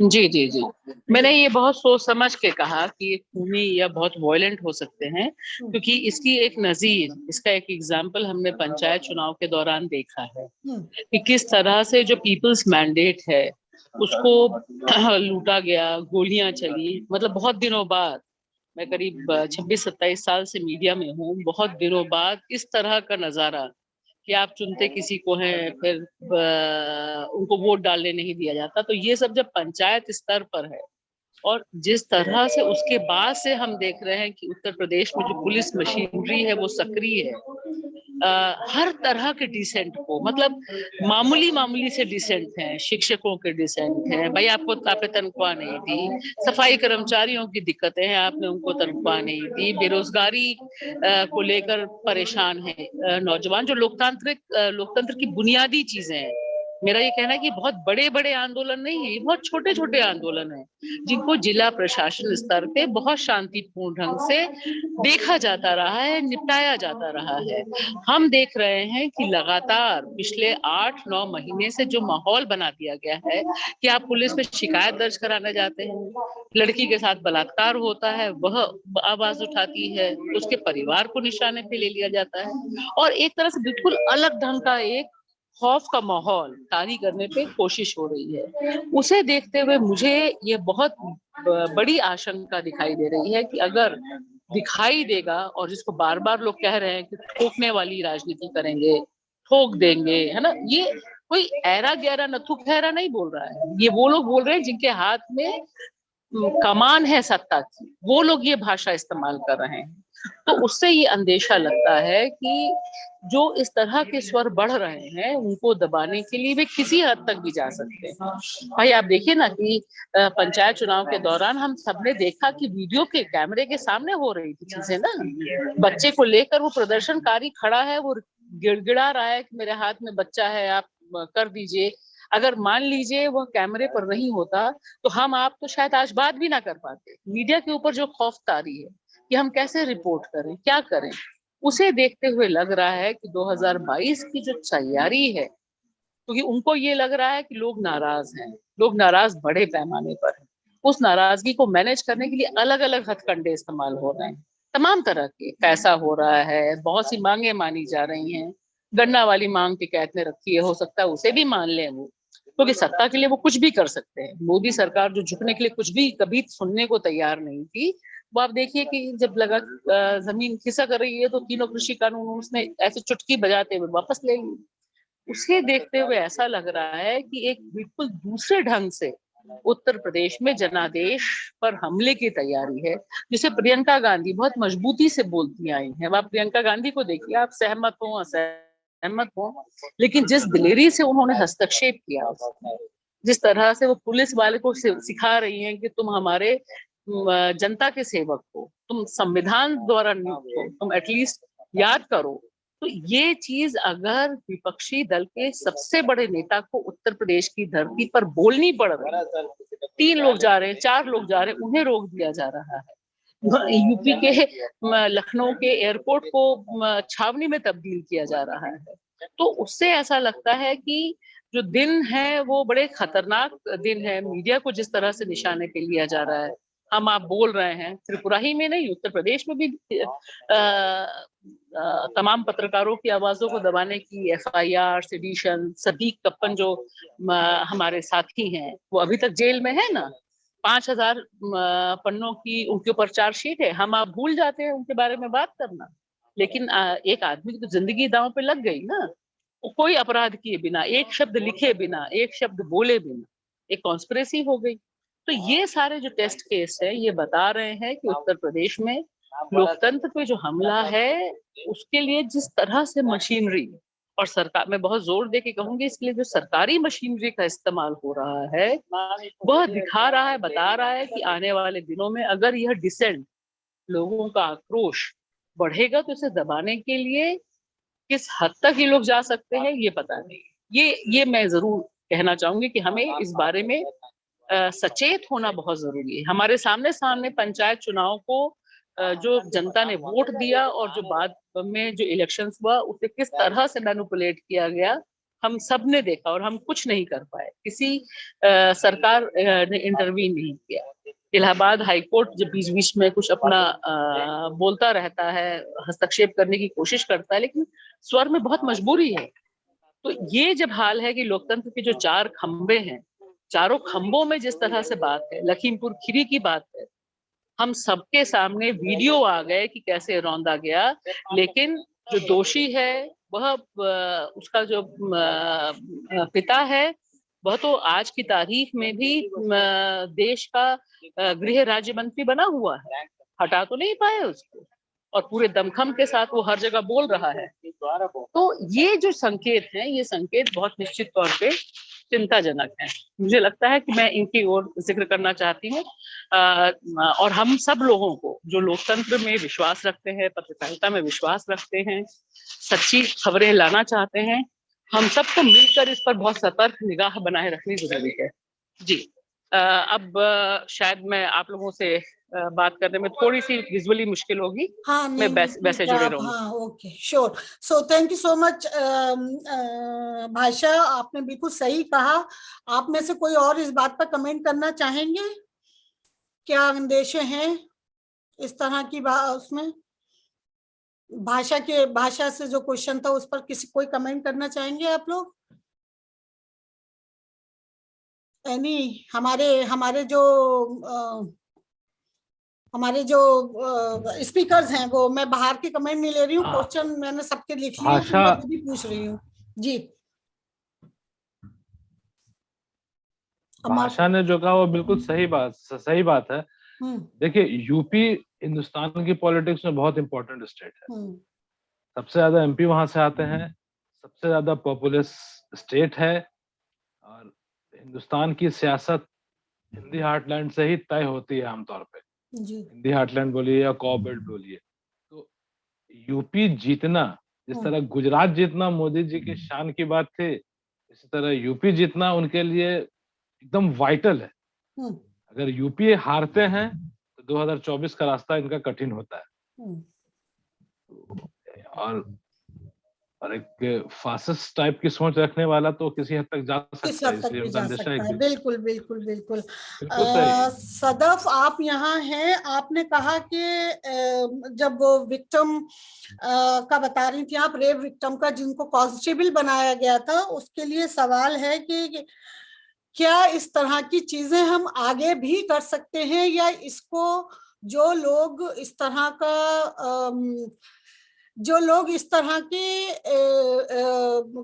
मतलब जो विक्टिम्स हैं, रेप विक्टिम्स हैं, सवाल ये है कि जो रेप विक्टिम्स आए हैं या होते रहेंगे, ओवरनाइट चेंज नहीं होना है, तो उनको कांस्टेबल की जॉब देकर उसको एक समाज में एक अच्छी पोजीशन दी गई है। तो क्या इस चीज को कोई कानूनी शक्ल दी जा सकती है जो आगे भी इस तरह की हेल्प हो सके विक्टिम्स की?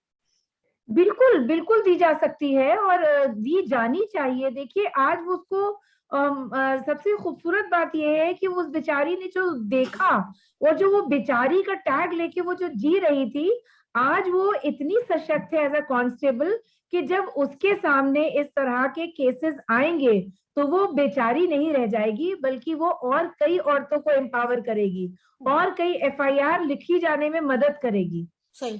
तो इसलिए जरूरी है, इसके ऊपर कानून बनना चाहिए। लगातार ऑल इंडिया महिला कांग्रेस जो है वो इसके ऊपर काम कर रही है।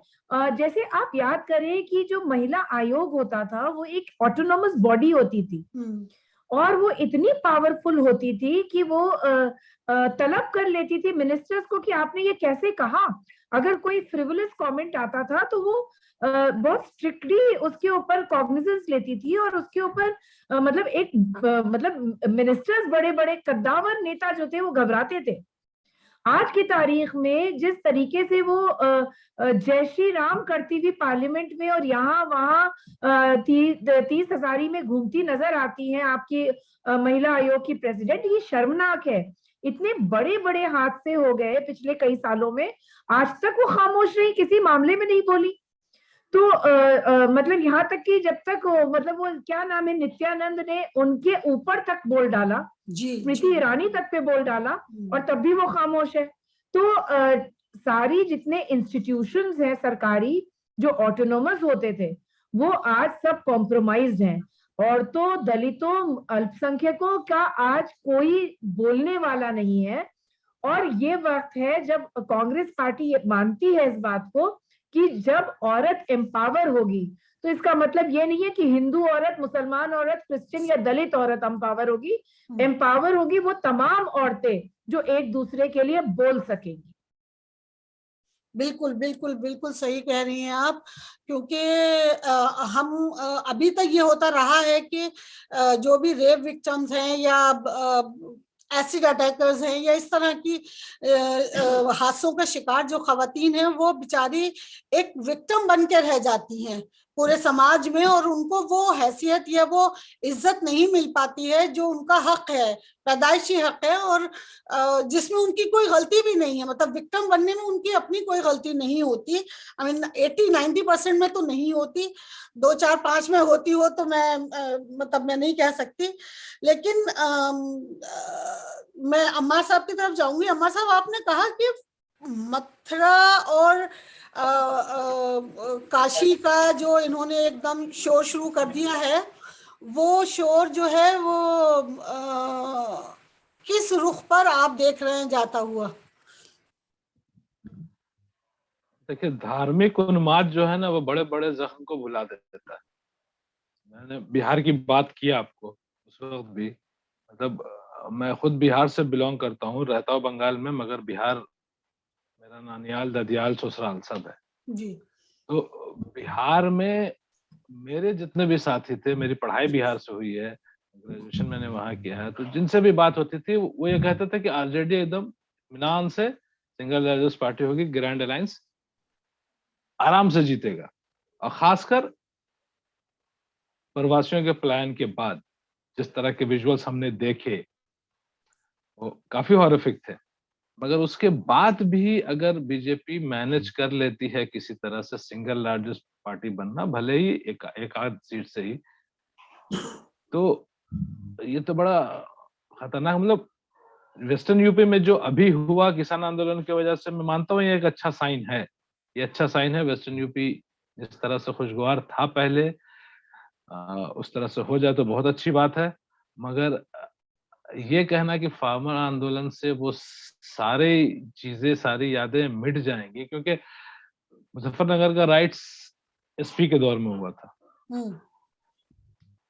तो हमें ये नहीं भूलना चाहिए कि मुसलमान अब सिर्फ, मैंने ये भी कहा था कि मुसलमान अब सिर्फ उसे वोट करता है जिससे वो परसीव करता है कि वो उन्हें महफूज रखेगा। हाँ, ये बहुत बेबसी है बहुत हमारी, बड़ी बड़ी बदनसीबी ये है इस बेबसी है वक्त की हमारी। हमारी। तो हाँ, ओके, तो हमारे मुझे साथ मखमूर सईदी साहब का एक शेर याद आ रहा है जो इस सिचुएशन को बहुत अच्छे से एक्सप्लेन करता है। जी।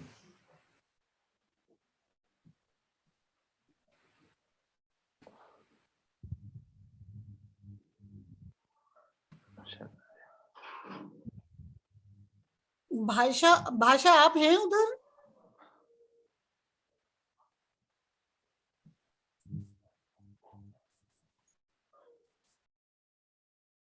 भाषा, आयुध? नहीं दे रही है। Yes yes, I am there. हाँ, तो इस पर आप कुछ कहना चाहेंगे? हाँ, दो चीजें मैं कह रही थी कि जब भी हम रेफर करें, जैसे आपने जो कहा अभी सर, विक्टिम वाली बात है ना, एक तो मैं उसी समय बोलना चाह रही थी कि हमें अपनी भाषा से ये वाला शब्द जो है निकाल देना चाहिए और सर्वाइवर के तौर पे यूज करना चाहिए, जो बहुत अहम है मेरे लिहाज से। और एक दूसरी बात मुझे ये लगती है कि जो बिहार वाला है उसमें बहुत अहम ये है कि हम कैसे लड़ाई करते हैं। क्योंकि आप देखिए उसी में जो लेफ्ट ने हस्तक्षेप किया, जिस तरह से सीपीआई, क्योंकि मैंने भी बहुत इलेक्शन कवर किया, रिपोर्ट किया, उसमें ये जरूर दिखाई देता है कि जहां पर लोग कवर करने वाले हैं उनकी हम एक विकल्प दे पाए। वहाँ विकल्प बहुत लोगों ने एक्सेप्ट किया बिना रिसोर्सेस के।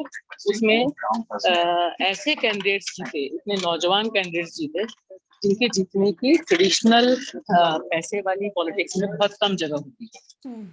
तो एक ये बहुत अहम बात है। और दूसरी बात निश्चित तौर पे जिस तरह से लास्ट मोमेंट पर वहां पर मैनिपुलेशन चलता रहा है ना, ये हमें हमेशा बिहार के संदर्भ में याद रखना जरूरी है कि गिनती को लेकर, जिताने हराने को लेकर आखिरी मतलब आप सोचिए ना कि आखिरी क्षण वहां किसी ने भी छोड़ा नहीं। जब मैं बोल रही हूँ किसी को नहीं, तो हम समझ ही रहे हैं कि भाजपा ने छोड़ा नहीं, नीतीश का जो पूरा प्रशासन लगा है। तो ये एक बहुत अहम है जिसकी और आशंका हमें उत्तर प्रदेश में भी सीखना जरूरी है ना। और निश्चित तौर पे सीमांचल में जो हुआ, बंटवारा हुआ। और इस बात से मैं काफी थोड़ा हद तक तो सहमत हूँ कि जो पूरा का पूरा एक पूरा अनडेमोक्रेटिक लॉकडाउन था, जन विरोधी लॉकडाउन जो किया गया था, उसने जो 1 करोड़ से अधिक भारतीय नागरिकों के जीवन में तबाही मचाई थी, उसका एक जो पॉलिटिकल टोन होना चाहिए था उस गुस्से का, उसमें पॉलिटिकल पार्टीज, खासतौर से जो विपक्ष की पार्टियां हैं, वो बड़े पैमाने पर विफल रही। गुस्सा था लोगों में, नीतीश पर जैसे गुस्सा था, गुस्सा था कि योगी पे गुस्सा था, लेकिन एक जो परसेप्शन की राजनीति है, कि अवधारणा जो बनाई जाती है, उसमें जो मीडिया की भूमिका है, वहां पर आप देखिए जो सारा का सारा गुस्सा केंद्र पर या मोदी पर होना चाहिए था, वह डाइवर्ट कराने में पूरी की मशीनरी बहुत सफल रही है ना। तो ये बहुत काउंट करता है। हम इसीलिए हमेशा जो टाइम को बहुत ध्यान रखते हैं, क्योंकि ये मैं बात से सहमत हूँ कि स्मृति बहुत कमजोर है जनता की, और उसमें जो बाकी समीकरण हैं वह आखिरी क्षण में कैसे काम करते हैं, किस तरह से बाकी चीजों को और जिनके पास सत्ता है उनके पास निश्चित तौर पे शक्ति ज्यादा है, और हम जानते हैं कि इलेक्शन बॉन्ड्स और सारी चीजों के बाद जो ध्रुवीकरण है, जो पैसे का केंद्रीकरण है, जो कॉर्पोरेट फंडिंग है, और इलेक्टोरल बॉन्ड्स को कभी भी हमें अपने राजनीतिक डिस्कशन में भूलना नहीं चाहिए कि जो इलेक्टोरल बॉन्ड्स का पूरा एक पॉलिटिकल करप्शन का एक लेजिटिमाइज रूप हमारे सामने है, वो तो अभूतपूर्व है ना, कि आपको पता ही नहीं चलेगा, जनता जानेगी नहीं, पीएम केयर फंड की तरह, है ना। तो ये जो एक पूरा दौर है, इसमें जो अपर हैंड दिया है बीजेपी को तमाम राज्यों में, क्योंकि आप देखिए ये अकारण नहीं है कि पिछले तकरीबन 1 महीने से देश का जो राजधानी दिल्ली से जो निकलने वाले तमाम अखबार हैं, उनका जो मुख्य कवर विज्ञापन है वह योगी और मोदी दोनों के सम्मिलित फोटोज के साथ आता है। यह परियोजना की उद्घाटना, वह परियोजना सब यूपी केंद्रित है। दिल्ली में जो मेट्रो चलती है उसमें सारा प्रचार योगी का है, जितने बस स्टैंड है उसमें प्रचार योगी का है। तो ये जो पैसा है, ये जो परसेप्शन है ना, तो ये इसका हम जवाब देने में जो राजनीतिक दलों को अपनी नई तकनीक खोजनी चाहिए, नए हस्तक्षेप करने चाहिए, वो मुझे लगता है कि वो अभी इवॉल्व होना बाकी है। वरना आप देखिए ना, बाहर निकलिए आपको हर तरफ एक ही पोस्टर दिखाई देता है, मेट्रो में चलिए एक पोस्टर है, बस स्टैंड पर जाइए एक पोस्टर है, अखबार उठाइए वह जो मीडिया घर में आपके है उसमें एक, तो निश्चित तौर पे ये इनको हमेशा एक एज दिए रहता है। लेकिन अगर आक्रोश को सही ढंग से जो पॉलिटिकल फोर्स है वह एक चैनलाइज करती है विपक्ष की, तो उसमें निश्चित तौर पे संभावनाएं हैं, और अभी मैं मानती हूँ कम से कम किसान आंदोलन ने दिखाया है। लेकिन आप देखिए किसान आंदोलन के बावजूद खट्टर लगातार हिंदू मुसलमान कर रहे हैं वहां पर, है ना। तो वो अपनी राजनीति से एक कदम आगे पीछे हिलते नहीं है, उनको लगता है कि उसी पे उनको केंद्रित करना, जबकि जाट वहां पर खड़ा है साथ में आंदोलन में लगातार। तो एक ये जो कॉन्फिडेंस आ गया है सत्ता को कि आंदोलन कुछ भी हो हम मैनिपुलेट कर लेंगे, मुझे लगता है कि ये ये मुझे लगता है बहुत अहम कॉन्फिडेंस जो है वो हम इसको ओवर कॉन्फिडेंस भी नहीं कह सकते, क्योंकि वो डिलीवर कर रहे हैं जो वो चाहते हैं। तो ये एक चीज चल रही है। अभी सदफ ने कहा था कि 70% more than 70% of total income जो इनकी है वो प्रमोशन पे खर्च हो रही है, और वो आगे भी होती रहेगी। इतना पैसा कोई और खर्च नहीं करेगा जितना ये पार्टी कर रही है। आप मतलब एज एन जर्नलिस्ट आप बताना चाहेंगी या कुछ कहना चाहेंगी इस पर कि इसको किस तरह मीडिया के जरिए हम उजागर कर सकते हैं कि ये पैसा अच्छे कामों में लगाएं तो हिंदुस्तान में इकोनॉमी की जो हालत है वो भी बेहतर हो सकती है और बहुत सारे लोगों को उससे फायदा भी हो सकता है। जी, मैं एक आखिरी बात ये कहना चाहूंगी कि बहुत जरूरी है, क्योंकि लोग सच सुनना चाहते हैं, और हमने किसान आंदोलन में यह देखा है कि जिन लोगों ने मैं न्यूज़क्लिक के साथ जुड़ी हुई हूँ। न्यूज़क्लिक के तमाम वेब पोर्टल्स ने तमाम जोखिम उठाते हुए जब सच को दिखाया, सच को पहुंचाया, लोग देखते हैं, सुनते हैं, तो कम से कम एक तो हमें बतौर मीडिया कर्मी, बतौर भारतीय नागरिक यह तो अहद अपने से करना चाहिए कि हम सच के साथ हर कीमत पे खड़े रहेंगे। हमने देखा है कि जो नौजवान पत्रकार हैं, नौजवान महिला पत्रकार हैं, चाहे वो त्रिपुरा में लड़ने वाली 2 पत्रकार साथी जिनको मैं सलाम करती हूँ हमेशा, तो उन्होंने दिखाया है कि चाहे सामने वाला कितना भी सच दबाने की कोशिश करे, अगर हम उसको रखना चाहते हैं तो लोग सुनने वाले मौजूद रहते हैं और हमें कम से कम उसकी ताकत में कि लोग सुन रहे हैं, हम अपने को सेल्फ सेंसरशिप वाला दौर है मीडिया में, वो बहुत खतरनाक।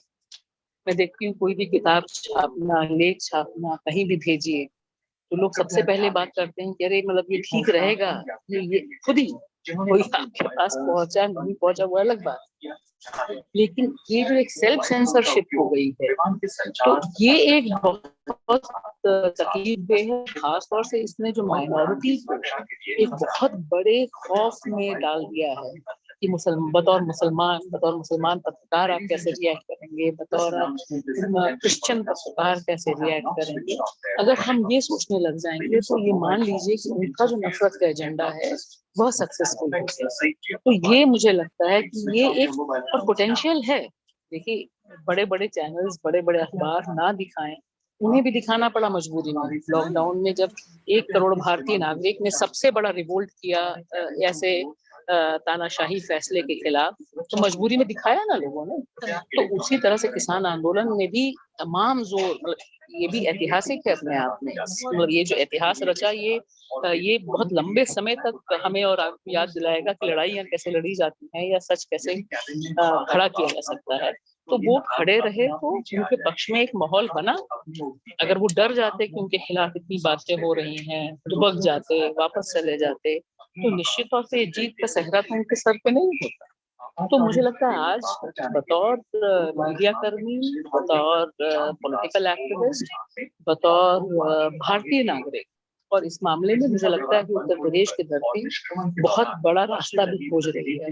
अखिलेश एक तरफ दिखाई देते हैं, आरएलडी दिखाई देता है, प्रियंका गांधी अपनी तरह से एक बोल्ड इनिशिएटिव लेते हुए लड़ती भिड़ती जो कांग्रेस की छवि से बिल्कुल उलट है, दूसरे ढंग की छवि एक गढ़ रही है, लड़कियों को आगे लेके चल रहे हैं।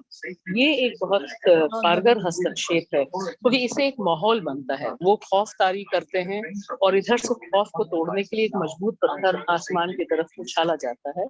ये प्रक्रिया डेमोक्रेसी के लिए बहुत बुनियादी जी बिल्कुल जी जी जी। बहुत अच्छा रहा आप सबसे बात करना। मैं उम्मीद करती हूँ कि हमारे ऑडियंस को बहुत सारी चीजें क्लियर हो रही होंगी। सवाल अभी भी आ रहे हैं, लेकिन हम लोग टाइम आउट हो चुके हैं ऑलमोस्ट। तो मैं चाहूंगी कि आप दोनों, अम्मार साहब और सदफ, आप लोग आखिरी वर्ड्स कह दें तो कंक्लूड कर दें इस आज की चैट को। अम्मार साहब आप कर दें, फिर सदफ कर देंगे। बस आखिरी बात यही कहना चाहूंगा कि हिंदुस्तान ने पिछले 8-9 साल में बहुत बुरा वक्त देखा है। यूपी के पास मौका है उम्मीद की किरण देने का। हमें बहुत से कॉम्प्रोमाइज करके वोट करने पड़ते हैं, मगर जब हालात एक्सट्रीम है तो हम एक्सट्रीम कॉम्प्रोमाइजेस फ्यूचर को देखते हुए करने पड़ेंगे। मैं उम्मीद करता हूं कि यूपी के लोग मजहबी नफरत में ना पड़े। देखिए एक सीधी सी बात है ना, किसी भी मुल्क की तरक्की जब होती है तो सबसे ज्यादा फायदा मेजोरिटी को होता है, और अगर वहां नुकसान होता है तो सबसे ज्यादा नुकसान मेजोरिटी कम्युनिटी को उठाना पड़ता है। तो हम कितने भी बायस्ड हों, कितने भी संकीर्ण सोच के हों, मगर जो नुकसान हो रहे हैं समाज में वो सबको दिखता है। बिल्कुल। अब अगर हम जब तक अपने घर तक वो नुकसान ना पहुंचे तब जागे, तब तो फिर हम इंसान कहलाने लायक भी नहीं है। तो यूपी को एक मौका मिला है एक नई दिशा देने की इस देश को। अगर यूपी बीजेपी जीतती है तो मैं साफ लफ्जों में कहूंगा कि ये हिंदुस्तान की हार होगी। हम फिर शायद 2024 में कुछ उम्मीद नहीं रख सकते करने के लिए। सही है। हाँ बिल्कुल। UP, let's hope for the best from the vote for India, the vote for a good UP government. मतलब यूपी में योगी ने क्या दिया? हमें कफील खान याद है, गोरखपुर का मेडिकल कॉलेज याद है, उन्हें मिला क्या है? हर बार नोएडा की एक सैमसंग फैक्ट्री दिखाते हैं जहां 2000 नौकरी है।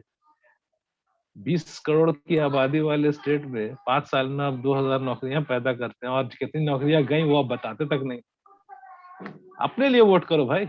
सही में, बस सही इतना ही में कहूंगा। सबको अपने लिए ही वोट करना है इस बार, और अपनी आने वाली जनरेशन के लिए वोट करना है। सदैव आपके जनरेशन आर्गुमेंट्स के क्या लिए होंगे? बिल्कुल बिल्कुल। देखिए, ये वक्त जो है, हिंदुस्तान एक बहुत भयानक क्राइसिस से गुजर रहा है और उत्तर प्रदेश खासतौर से एक पुलिस स्टेट में तब्दील हो गया है। ये चुनाव कंप्लीटली मुझे लगता है कि ये बेरोजगारों का चुनाव है। उन्हें चुनना है कि उन्हें लाठी चुननी है कि नौकरी चुननी है। ये चुनाव कंप्लीटली दलितों का चुनाव है कि वो घोड़ी पे बैठकर पूरे सम्मान के साथ मूछें रखकर, बुलेट रखकर अपनी दुल्हन को ब्याहने जाना चाहते हैं कि वो मैला ढोने को तैयार हैं आने वाले कई साल और। ये चुनाव जो है, ये प्रदेश की महिलाओं का चुनाव है कि आधी रात को जला देने वाली बच्ची को याद करने के लिए ये उसको डेडिकेटेड है। ये चुनाव डेडिकेटेड है उस पत्रकार की बच्ची को जिसको गोली मार दिया गया, कश्यप जी को, क्योंकि वो किसान आंदोलन को कवर कर रहे थे। ये चुनाव डेडिकेटेड है उन्नाव की उस बेटी को जिसका पूरा परिवार खत्म कर दिया गया। ये चुनाव डेडिकेटेड है हर उस औरत के ऊपर जो कंसेंट पे यकीन करती है, जो सशक्तिकरण पे यकीन करती है। ये चुनाव डेडिकेटेड है उन तमाम होने वाली बच्चियों को जिनको माँ के पेट के अंदर मार देने का खतरा है, मार दिए जाने का। ये चुनाव डेडिकेटेड है उन तमाम बच्चियों को जिनको स्कूल स्मार्टफोन के अभाव में, उनके भाई को तो माँ बाप ने किसी तरह फोन दिला दिया लेकिन उनको नहीं दिला सके। तो ये चुनाव एक ऐसा चुनाव होगा जहां पे हिंदुस्तान को, प्रदेश को, यूपी को खासतौर से अपनी रूह को तलाशना होगा। क्या संविधान को बचाने की जिम्मेदारी किसी एक विपक्षी पार्टी की नहीं है, ये हमारी स्टेट में रहने वाली जनता की है। जनता को चुनना पड़ेगा एक ऐसी पॉलिटिकल पार्टी को जो जातिगत आधार पे वोट नहीं मांगती है, जो धार्मिक आधार पे वोट नहीं मांगती है, जिसने सबका वाकई विकास किया है, जो प्रगतिशील पार्टी है, जो बात करती है कि लड़कियों से कभी भी गलती नहीं होती है और लड़कों का बलात्कार करना कभी गलती नहीं हो सकता है, वो गुनाह है जिसकी उन्हें कड़ी से कड़ी सजा मिलनी चाहिए। ऐसी पार्टी का दामन थामे। और मुझे लगता है कि ये कहना कि कांग्रेस का कोई जनाधार नहीं है, हमारा कोई वोट बेस नहीं है, ये मजाक की बात होगी, क्योंकि हम जाति और धर्म के आधार पे वोट नहीं मांगते हैं। हम बात करते हैं जो डेवलपमेंट चाहता है, वो हमारा वोट बेस है। Thank you. बिल्कुल, एब्सोल्युटली एब्सोल्युटली। और जो कुछ हम देख रहे हैं पिछले 6-8 साल में, वो हमने देखा है कि किस तरह से मौजूदा गवर्नमेंट ने, मैं बिल्कुल जिम्मेदारी से ये वाली बात कह रही हूँ, और पूरे मतलब क्लियर एंड लाउड, कि जब कोई भी अच्छा काम हुआ है तो इस गवर्नमेंट ने उसका पूरा क्रेडिट लिया है। चाहे आप जन योजना का नाम बदल के उन्होंने अपने नाम कर लिया, और ऐसी बहुत सारी चीजें, चाहे वो स्वच्छ भारत था, चाहे वो आत्मनिर्भर था, ये सारी चीजें पहले एग्जिस्ट करती थी जो पिछली गवर्नमेंट्स ने शुरू की थी, लेकिन बाद में फिर इनको नए नाम देकर अपने पाले में डाल लिया गया।